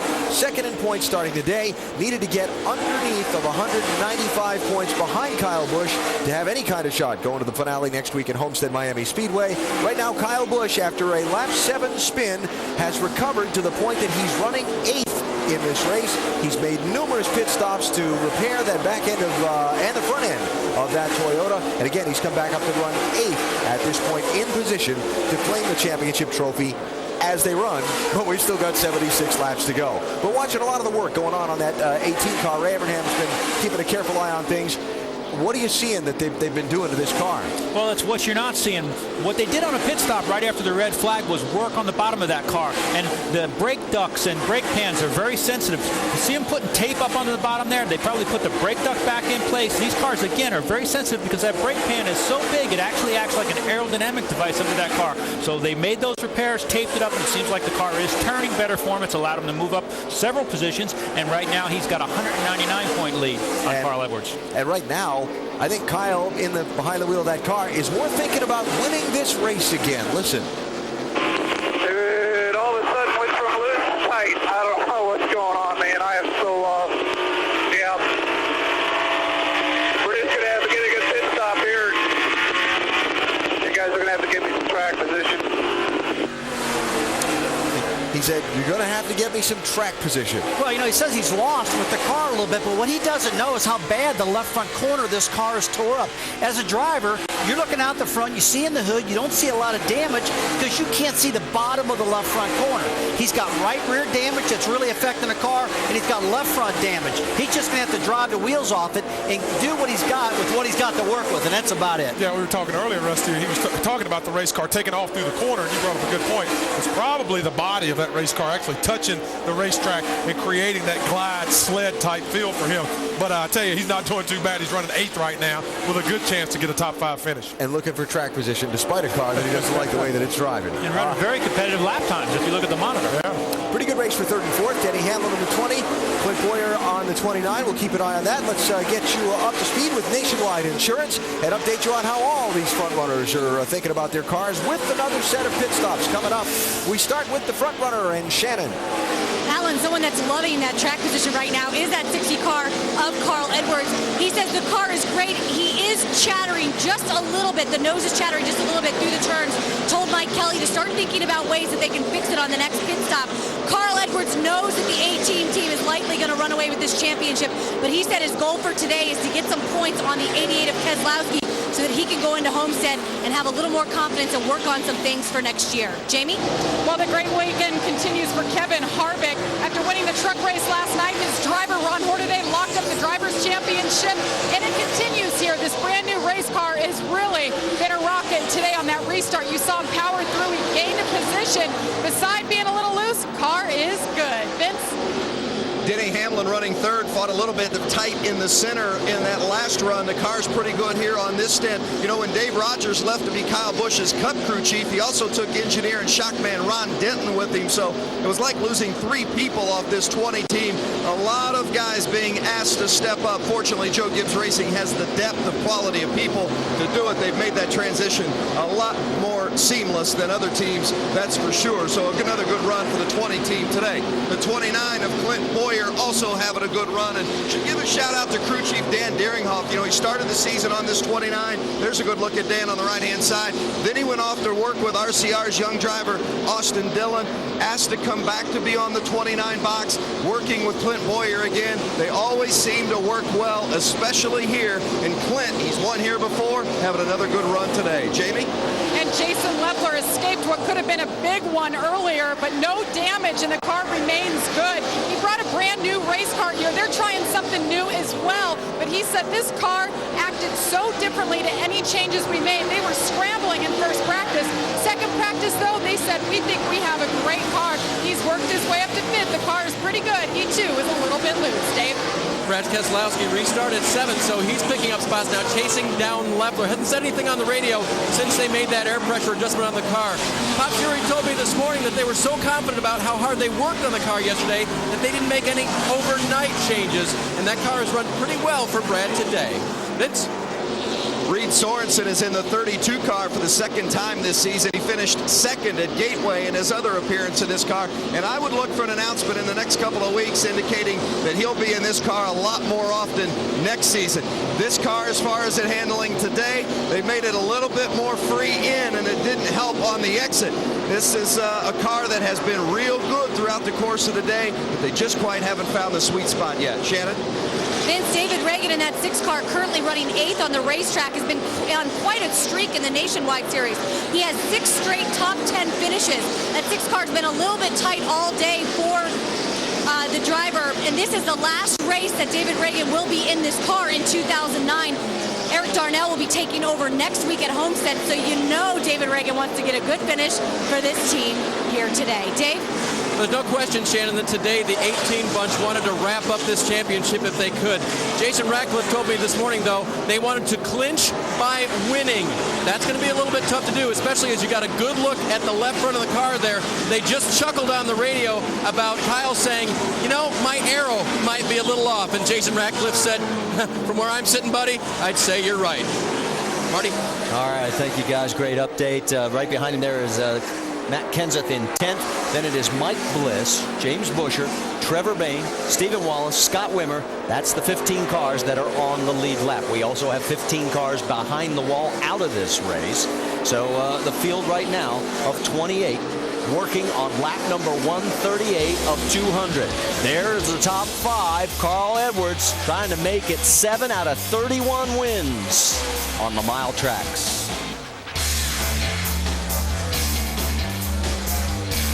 Denny Hamlin has 91 laps led. Edwards now with 51 and counting. And notice it's 191 markers between Kyle Busch and Carl Edwards. The magic number is 195. Carl's doing everything he can, guys. He can't go any farther forward. Yep, that's all you can do is just try to lead every lap, win the race, and then just look up at the end of the day and see where you stack up. Yeah, Kyle Busch has dropped back a little bit. He's back into the 10th spot now. See a battle here with Brad Keselowski and Jason Leffler. That is for 5th. Leffler's got the spot. Keselowski has reeled him in over the last few laps. We should point out that during the break, it was Clint Boyer getting around Denny Hamlin to take over 3rd position. So Boyer had been working on him. Yeah, and if you look just ahead of this group, you'll see that 20 car. He's not nearly as good this run as he was early in the race. Don't know what kind of issues he's fighting right now. Keselowski on the high side, and here comes Leffler. We had one more round of pit stops to go, and it looks like Leffler's going to be the first to bring it in to pit road.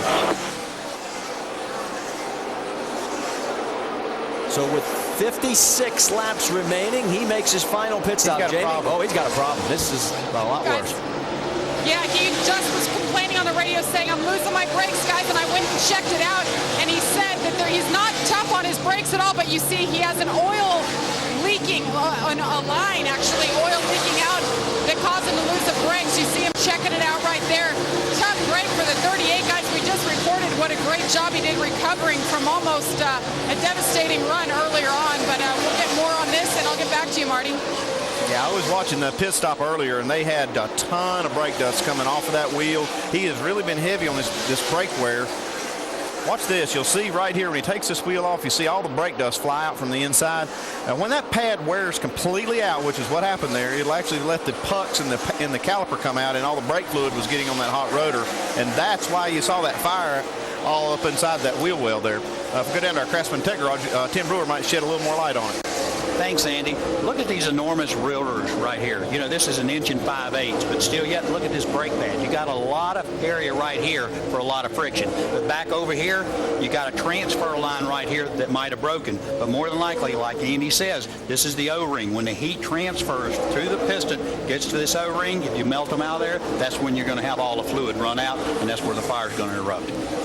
Jason has scored 2 USAC wins at this track at Phoenix, and he's still looking for that first win this season in the Nationwide Series. But unfortunately, about the only thing they're going to be able to do with that car with the fire and the brake well is cook marshmallows. Yeah, they would be able to change that caliper and get back out there, but they're going to have to get up on jack stands and get the wheel off of it, get the rotor and everything off. It's unfortunate. He was having a great run. He had some contact early in the race. We saw him having to come in and beat that right front fender back out, but he'd gotten himself back up into the top 5. Get your collar off so we can get the brake fluid back in this thing. You heard him talk about getting more fluid back into it. Carl Edwards right now, he still has a chance to lead the most laps in this race. It would change the championship scenario, because if he does and goes on to win the race, well, then now Kyle would have to move up to 7th to clinch the championship. Kyle running 9th right now. So Carl doing everything he possibly can. That's Michael Annett right in front of him. Annett is 2 laps down in 21st. You want to see what 5.6 seconds looks like at the 1 mile track here at Phoenix? There they are, way back. And there is Kyle Busch. That's the difference from 1st to 9th, which is 12.8 seconds behind the race leader. 50 laps to go here in the land of sun.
Well, we're back here under our 5th caution now for debris in the turn 3 at the Able Body Labor 200 at Phoenix International Raceway. And saw a little bit of debris out on the track. Also between turns 2 and 3. And it is time for the money stop. This will be the last pit stop for everybody. Jamie, you're up first. Kevin Harvick would love to get his 8th win here at Phoenix today. Car has been great, just a tad loose, so they are going up on air pressure on the right sides. 4 tires, fill it up with Sunoco, Dave. Brad Keselowski skips to a smoky stop. That'll be a 4-tire change and air pressure adjustment for Keselowski. Shannon. This is the money shot stop right here for Carl Edwards. 4 tires and fuel. He said, do not wait for the fuel. A little bit of air pressure. Vince. The 29 of Clint Boyer says the car's just been a little bit too loose. They went a half round down on the track bar, 4 tires and fuel. The 20 of Denny Hamlin came in 4th. There you see him leaving. Says it's just too tight in the center. They made a chassis adjustment and air pressure as well. Carl comes back out in front, but look at Brad Keselowski. That team did a heck of a job. They have moved him up 3 spots. Harvick drops 1, Boyer drops 2. Let's go back and take a look and analyze this pit stop. This is a new rear tire changer for Kevin Harvick. Comes around there, does a nice job on the right-hand side. Actually had a pretty solid stop overall. He's around the car right here. Textbook.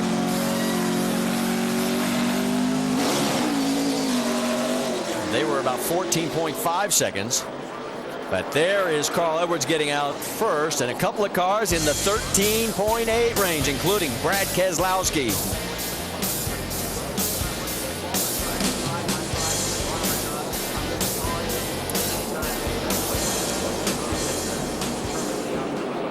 Yeah, I was going to add.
Bottom of the hour, we're getting ready for a restart after our 5th caution. It is Carl Edwards, Brad Keselowski, Kevin Harvick, Denny Hamlin, Clint Boyer. That's your top 6. Kyle Busch picked up 2 spots and is now in 7th. That is a locked position for him. It doesn't matter what anybody does. If he stays 7th or better, he wins the championship.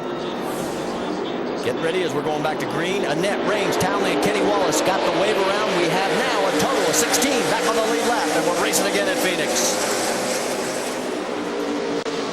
Harvick, who came out fourth. Whoa, here we are, 3 wide. Keselowski runs it up high, down the backstretch. Here we go, Denny Hamlin, and it's Clint Boyer. Here comes Kyle. Hang on. Contact. Whoa. Brad says, excuse me, pardon me, I want to play through. Yeah, and here comes Kyle Busch. Oh, he turns, gets into Hamlin. Go low, come on, go low, go low. Look out, remember, these guys have history from before, and he keeps it off the wall. And I don't think Denny Hamlin's going to be too happy about this right here. No, no. He got hit going into turn 3, which is really a no-no in a driver's mind. Keep it off the wall. Man, what a job he did to keep that thing off the wall. Wow, and nobody else hitting him, too. That was incredible Ain't gonna driving. do nothing about him, man. Our 6th caution comes Like out. He has a flat left front tire, looks like. So does Bliss. Has a flat left rear. This is huge. Remember, Bliss, he is in the top 10 running right now, and in the 5th spot as of this moment, but that could change dramatically as he will have to make a stop here. I believe the 12th car is going to be the one to get the lucky dog, the free pass here. So he's battling Bliss, so puts him back on the lead lap. It could change the entire complexion for the battle for the 5th and final spot on the podium in Miami next week. All right, let's go back and take another look. 4 tires and gas here. Watch the 88. See here now, they're really racing hard. Kyle Busch passes both of these cars now. That's definite contact from that 88 car, Brad Keselowski, in the left rear, Denny Hamlin. There you can see where Bliss gets hit. Kenseth does a great job of wowing it down enough to avoid getting tagged right there. And everybody else slides by. On board. It's all started more here. See, okay, there's some contact too. Right there. That's what knocked Denny Hamlin up the racetrack. And then Brad sticks his nose back in here again. Definite contact there. Yellow. I think you're right. I don't think he's going to be happy about it. Nope, not at all. Take another look from this angle.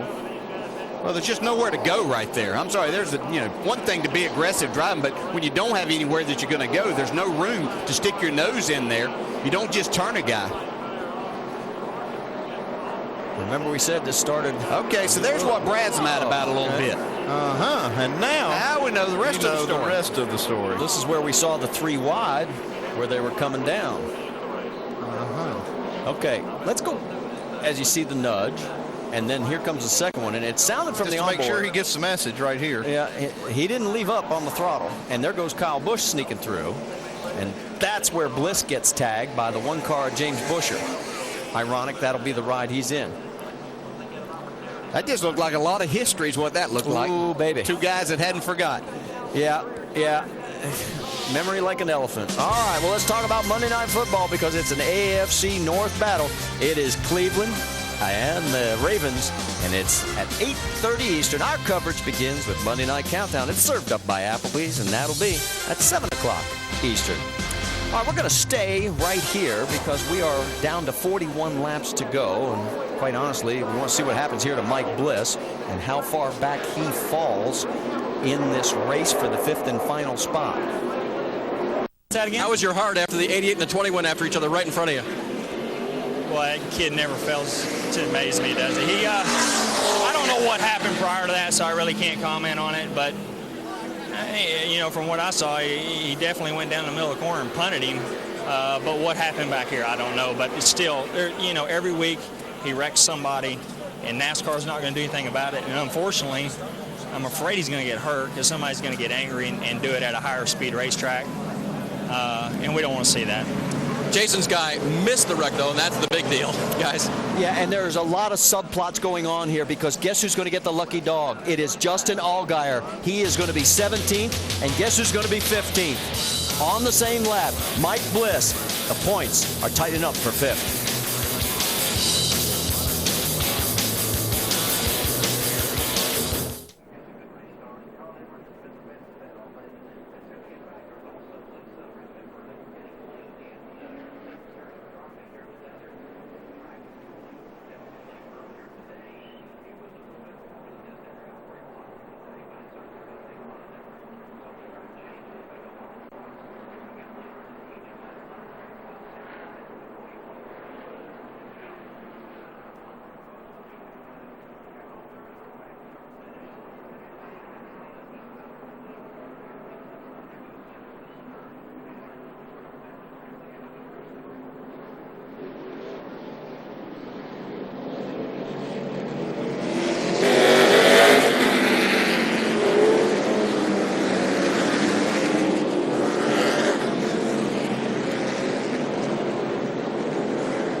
Remember in Countdown, we talked about the front stretch restarts, the collisions we've had in the past here. Get ready, because it's go time. 37 to go this time by. It is Edwards, Harvick up front, then Boyer, Kyle Busch, Brad Keselowski 5th, and Sorensen 6th. Slows them way down, and here we go.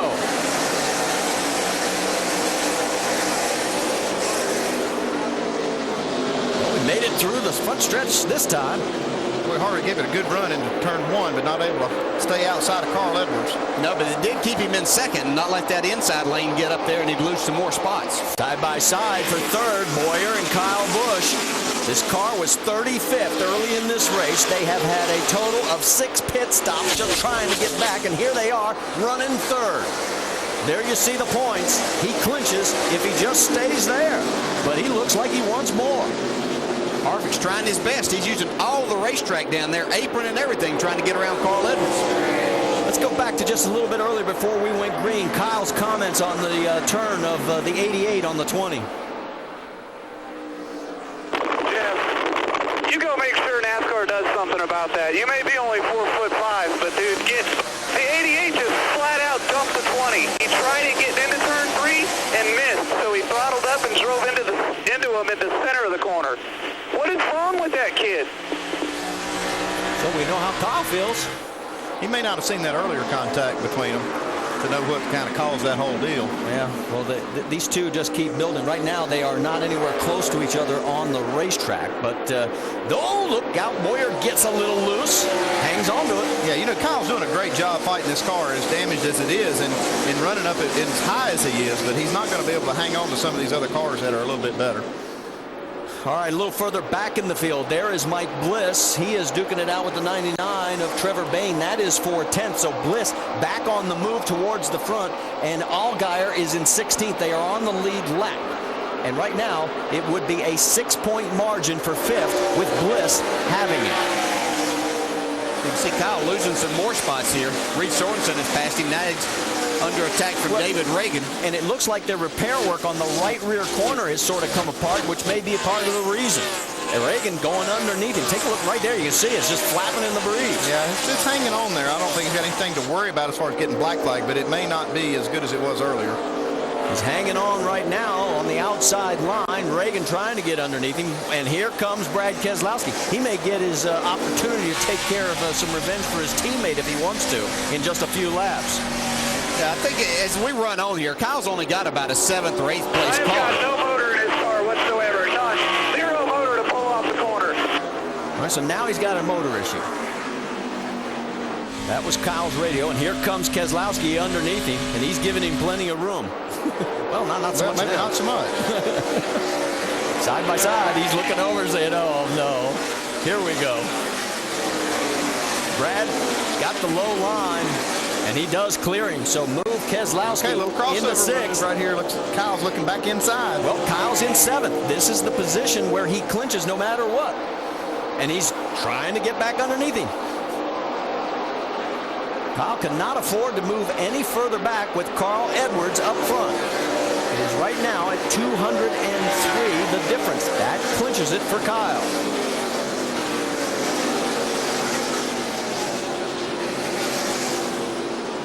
Looks like Matt Kenseth, though, is bearing down on Kyle. It's closing in on the gap. Kyle's laps are slower. He is 0.6 of a second off of the race lead, and he is 0.3 of a second slower than Brad Keselowski. And here comes Matt Kenseth, who is about, on the last lap, 0.5 quicker. So he does have a problem. You heard him talk about the fact the motor's just not there. You're not missing anything up front. Carl Edwards has opened up an 0.8 of a second lead. Let's check in with Dave Burns.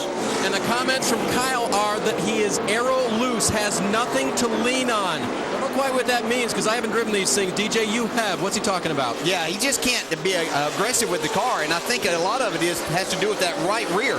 That's been a big problem throughout the day, and now it's flapping in the wind there, and so he's just not getting that side force that you need to drive the cars really fast and have it feel very secure under you on this type of racetrack. And while all this goes on, let's update you on 2 cars. Jason Leffler has come back out on the track in 27th. He is 13 laps down. But Eric McClure, with all that damage he sustained earlier, they have given it up, and they are behind the wall out of the race. Kyle still managing to hold off Matt Kenseth, and this is extremely important because if he drops back to 8th, he cannot clinch the championship if Edwards stays in front. Yeah, another car's made a great recovery today. It's that 66 car of Stephen Wallace. You know, he had a wheel come off his car after a little miscommunication on a green flag stop. Came back in and basically took a penalty for that, but he's worked his way all the way back up inside the top 10. And there is Mike Bliss right behind him. And remember, Bliss, he had the problem and now is fighting his way back and is back in control of 5th place in the championship hunt ahead of Justin Allgaier. But it is oh so close. Only 6 points separate the two based on where they are right now on the track. Laps continue to wind down here at Phoenix as the sun sets. 25 to go the next time by. And remember, we said earlier, don't count the green-white checker out. The last 4 times we've been here, we have had a green-white checker. Here comes Reed Sorensen taking a peek at the 29 of Clint Boyer. That is for 3rd. Well, that 32 car looks really, really good on the bottom of the racetrack, using that apron, just trying to get under this 29. They've got a lot of shade down in 1 right now, so these guys are utilizing that grip that they're getting as we see Mike Bliss once again trying to take this spot away from Steve Wallace. That is for 9th place on the track, and Jason Keller right behind him in 11th. So there is 9th, 10th, and 11th in your screen. Some great racing. I love the short tracks. I'm sorry. They're my favorites. And there it is for 5th, 6th, and 7th. Remember, just we mentioned it at the beginning of the race. Stephen Wallace, 4 races ago, was the guy fighting Allgaier for 5th. And now it is Mike Bliss by 10 in that final spot on the podium. Here comes Matt Kenseth taking another look. And this is oh so important for Carl Edwards' slim hopes. And he's not going to get it done. Ooh, man, they're racing hard. Yeah, he was trying to put a slide job on him there. You could see that Matt Kenseth really got in the gas soon and was going to try to slide right up in front of Kyle Busch. Just wasn't able to make it stick. Yeah, I think the reality is we all know Kyle's going to win this championship, but I think Matt would like to put it off one more race and make it have to happen at Homestead, Miami next week. Yeah, I said earlier that this was a 7th, 8th place car that Kyle Busch is driving. I'm not even sure it's that. I think it's probably 11th or 12th place. Kyle Busch is just driving it to 7th place right now. On board, you can see the view out the back. Car runs up the hill just a little bit, but Matt can't close in. Here comes Bliss trying to get into this mix. So Bliss pulling up to these 2 guys. And there you see the gap between those 3. That is 7th, 8th, and 9th. And here comes Kenseth. Take a look. Can't get past him again. Yeah, and Kyle's racing hard for this spot because he knows if he loses that, then that's going to open the door for those other cars right behind him to be in there to take advantage of those spots also. So he knows if he loses 1, he might lose 3 or 4 spots. And here comes Kenseth heading down into 3, and he's got the inside line. Can he clear him this time? There's your slide job. Crossover maybe trying to come back here. No, as of right now, if Matt can hold on to it, Kyle cannot clinch. Look at Getsy. Kyle putting his hand out the window like, hey, dude.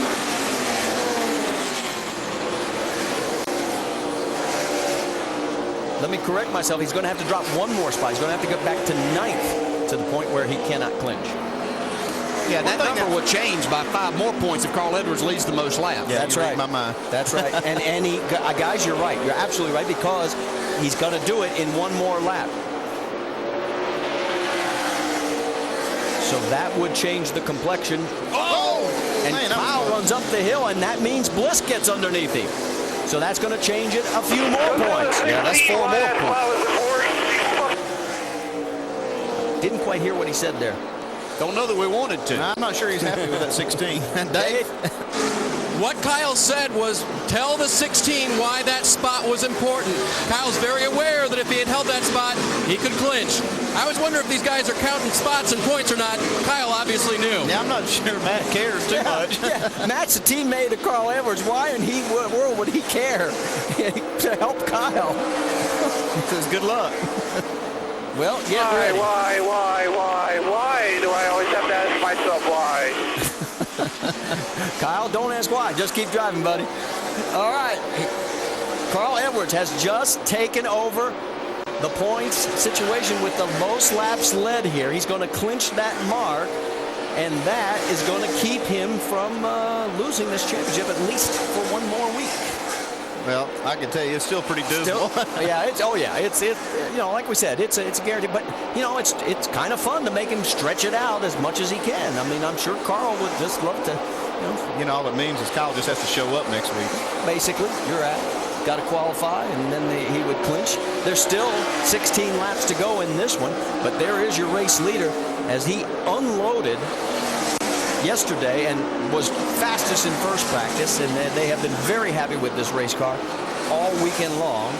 And right now he has a 2.7 second lead over Kevin Harvick, who is trying to double up from his Truck Series win from last night. Kevin just doesn't seem to have what it's going to take. Carl Edwards has got out front. When he got out front on that restart that Denny Hamlin chose the outside, he's been pretty much the man in charge since that time. But you know, this racetrack is changing. It's getting a lot of shade on. It's cooling down. And, you know, it could start playing just the last few laps here. We've got 15 to go. It may start playing into Harvick's favor, especially if we had another caution. Well, and I still keep thinking about the green-white checker because we have a history of it here. Man, at Phoenix. Boy, just about hit that ball. Yeah, he did get close. There's Reed Sorensen. He has had a great run today. Sorensen running right now in third. He started 10th. That was his low point of the day, and he has been a consistent car in that top 10, and right now running third. A little further back, remember Clint Boyer fell back as far as 31st after that early spin with Kyle Busch. And here comes Brad Keselowski taking a peek under David Reagan. That is a battle for 5th. Yeah, Keselowski's come back. Looks like he's got a little damage on that right front, but it doesn't seem to be bothering him too much. Can't imagine where that came from. I'll just be interested to hear the comments after from both. Oh, I keep Denny away from him, I think, because if Denny could get to him right now, you can tell you Hamlin is 12th, and he is a good 6 seconds behind these two guys. Yeah, these are important points for Brad Keselowski too, as he wants to have a shot when they go to Homestead next week to try to beat Carl for that second spot. And right now it's a 60-point difference based on where they're running on the racetrack right now with Carl up front.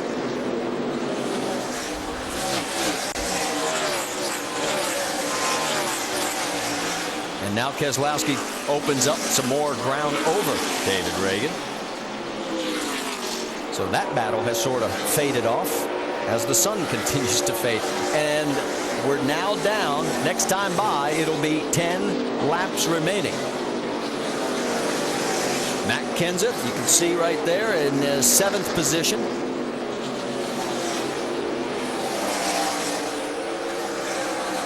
He's riding in the car that Greg Biffle won in here last time Greg drove that car. In fact, Biffle has the most wins in this series, 3 in the Nationwide Series here.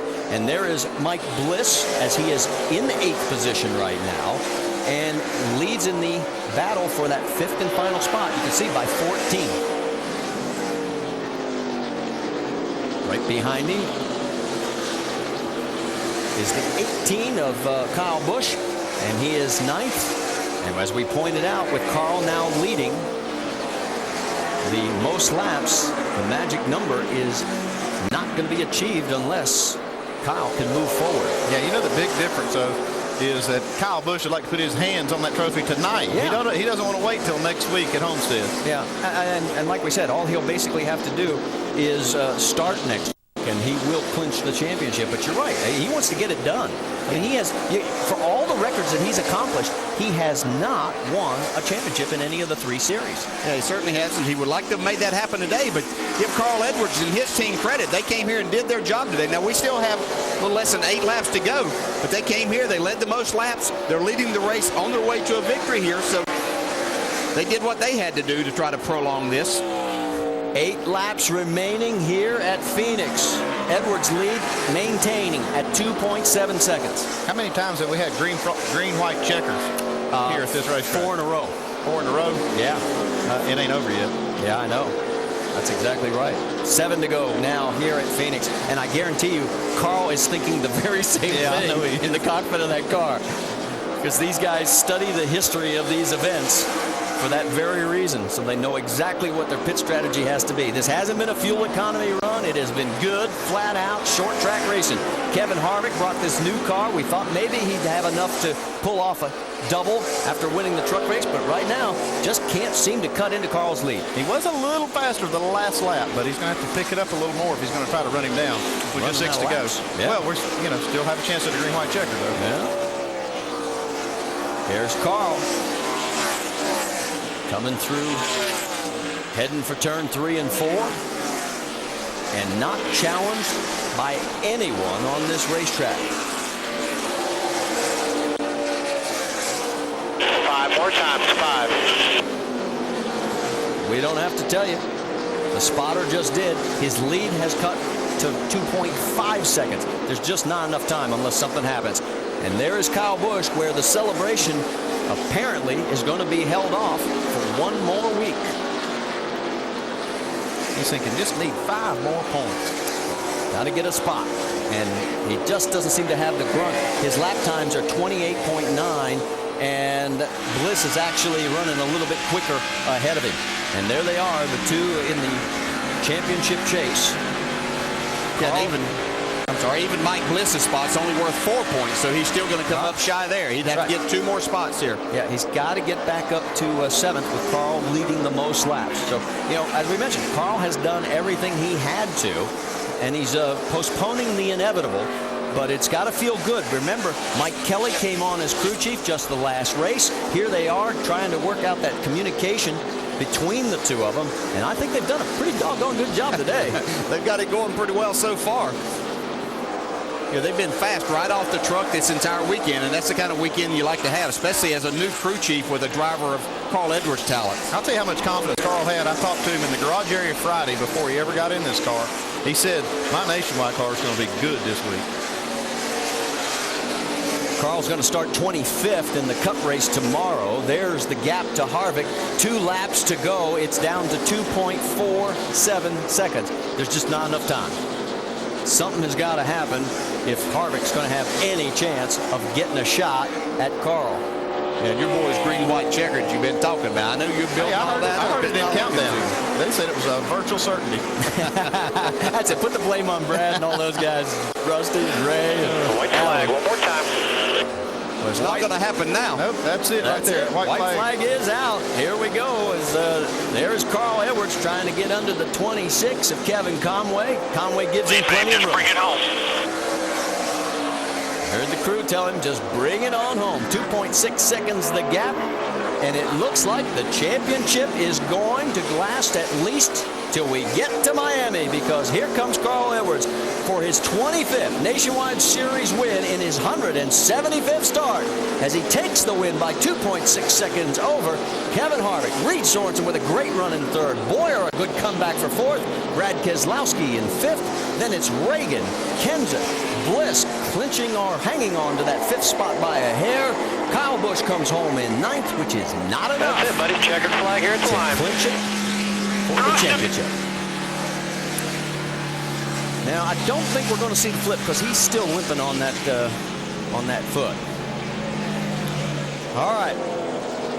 Yeah, well, let's keep a camera on this because I want to see what happens when the 20 and the 88 get together, guys. Yeah, it looks like this 88's in a hurry to get into the pits.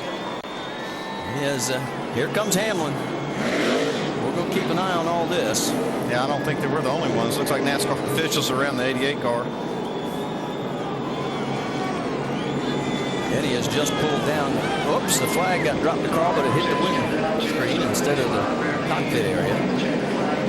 Denny is coming on down. We might want to get a camera here, fellas. They're coming up side by side on each other. There he is. Is he going to do anything? No. Pulls on by. So we'll find out if he has any words for Brad afterwards. I'm sure if we give him a camera and a microphone, he'll have a few words here.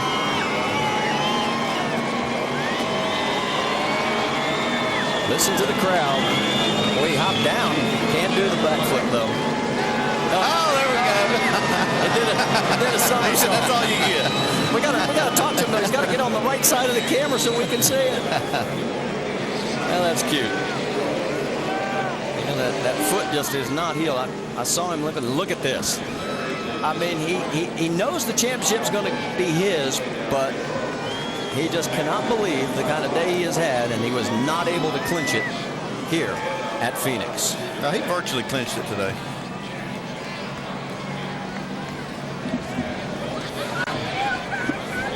So the ticket to the championship for Homestead Miami Speedway, the final stop. Get your tickets now. It will be 4 o'clock Eastern on ESPN2 as he has declined an interview. Kyle has told Dave Burns he does not want to talk, so he's heading back, and it'll just go one more week. As let's catch up with some of the other participants, as there is Carl taking the victory lap here at Phoenix. Vince? Standing by with Brad Keselowski, 5th place finish tonight. A little front end damage there on the right front. Take us back, and in your mind, what happened there with Denny? A lot of history between the two of you. Well, first off, congratulations to Carl. I don't know what he does here, but he is the man here. He's really good here. He deserves a lot of credit for that. But you know, we had a long weekend here, and we had a solid car there at the end, a real solid car. Felt like we could run up there in the 2nd or 3rd spot, and I just didn't get it done on the last few restarts like I needed to. But the pit crew today was phenomenal. Got me a bunch of spots on pit road, and made my job a lot easier. I just wish I could have got through and had a solid finish to go with it. But you know, I don't know, on the last restart there, from what I could tell, Denny got in the back of me and pushed me up the track, and you know, I was going to return the favor, and when he did it to me, I saved it, and when I did to him, he didn't save it. So you know, we just got in a pushing match. I don't know. I don't really hold any grudges. I don't know why he wanted to do that, but whatever. You know, it's just the way racing is, I guess. With the history between the two of you and what we saw today, how long does something like this continue? It doesn't to me. I was over it. I'm focused on running the 88 Dream Motorsports car and trying to run up front and chase down Carl and try to finish second at points. I haven't put any thought into it, and apparently he has. Brad Keselowski. Jamie? And Kevin Harvick brings it home second today. New generation car you guys brought here, brand new. You changed the rear tire changer. How would you assess your guys' overall performance today? Well, I think our Rheem solar water heaters Chevrolet was very good. That 60 would just take off so well. Congratulations to those guys. They did a great job. Ernie and all these guys have done a great job all weekend on getting the car and the truck running. Wish we could have come up one spot better, but all in all, it was a good day for us. They were good in the pits as well, and that's always important, and it'll be Ryan Newman in the 33 next week. Marty? 17 total cars finished on the lead lap. We had a record-setting 15 DNFs today here at Phoenix. As you could see the conversation going on, let's check in with Dave Burns. Well, Denny Hamlin is the other side of the 88-20 story today. Brad seeming to indicate that he's over it, and he think you kind of started it today. Denny, what do you have to say? You know, I can sit here and bash him for the next 20 seconds or so and give you all a bunch of sound bites and everything. But I'm just happy I signed up for next week's nationwide race. And, you know, in turn, you know, there's a lot of guys that owe him. There's a lot of guys that have a lot of chips that they're going to cash in. I'm just going to be the first of the pay window. You think that NASCAR needs to get involved with Brad now at this point? No, I'll take care of him. It's no biggie. I got him. All right, Denny Hamlin, obvious where he stands, guys. Don't miss it, 4 o'clock Eastern time next week. I'll be there. Yeah. He has basically said, I'm coming after you. There are the points on the ticker. All Kyle has to do is start the race, and he will clinch. But he wanted to wrap it up here, have plenty of fun, didn't get it done. Denny led the first 91 and 95 laps, but Carl Edwards led 109 the rest of the way, and boy, he is in victory lane. Shannon? Well, it is a 5th win for Carl Edwards. What a weekend for this 60 team. Carl, you guys made the crew chief change 2 races ago. You said, I know I've got stuff all over me, you said you wanted to get a head start on next season. I assume this is the head start you were hoping for? Yeah, this is it. I got to thank O'Reilly Auto Parts. They sell Valvoline, and if you want insurance for your engine, you can get a guarantee that they'll pay for anything that goes wrong with your engine. All you have to do is use Valvoline. So thank you for having them on board. Scott, save a lot. Ford is the greatest car manufacturer in the country, and I believe in the world. I'm proud to drive a Ford. That's 25 wins, and I know Kyle's almost clinched a championship, but that's what we came here to do, is to win this race. I'm so proud of Mike Kelly and all the guys. You know, Dan Stillman built a great team this year, and Mike's taking it over, and this is a great way to get started. You know, before the year's over, it's good to get a win. Mission accomplished, and this team heads to Homestead, where they're great next weekend. Alan? Okay, Shannon, thanks. And the twist in the Nationwide Series Championship today with the early spin for Kyle Busch. And tomorrow, what's going to happen in the NASCAR Sprint Cup Series race? We will find out. Our coverage presented by Goodyear starts from here in Phoenix at 2:30 Eastern on ABC.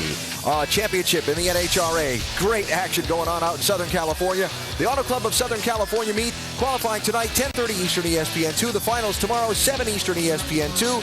Pre-race and post-race editions of NASCAR Now tomorrow at 10 a.m. and 10 p.m. on ESPN2. And then the final race of the Nationwide Series season, the Ford 300 at Homestead Miami Speedway, 4 p.m. Eastern next Saturday on ESPN2. Well, because the footy broke earlier this summer, he couldn't quite do the backflip, but he gave the fans something anyway. That was a pretty good deal right there. Well, this race is over. It's on to Homestead right now. One more race for everybody to show their stuff. Bring it out right now if you've been holding back, because all the car owners are looking, the fans are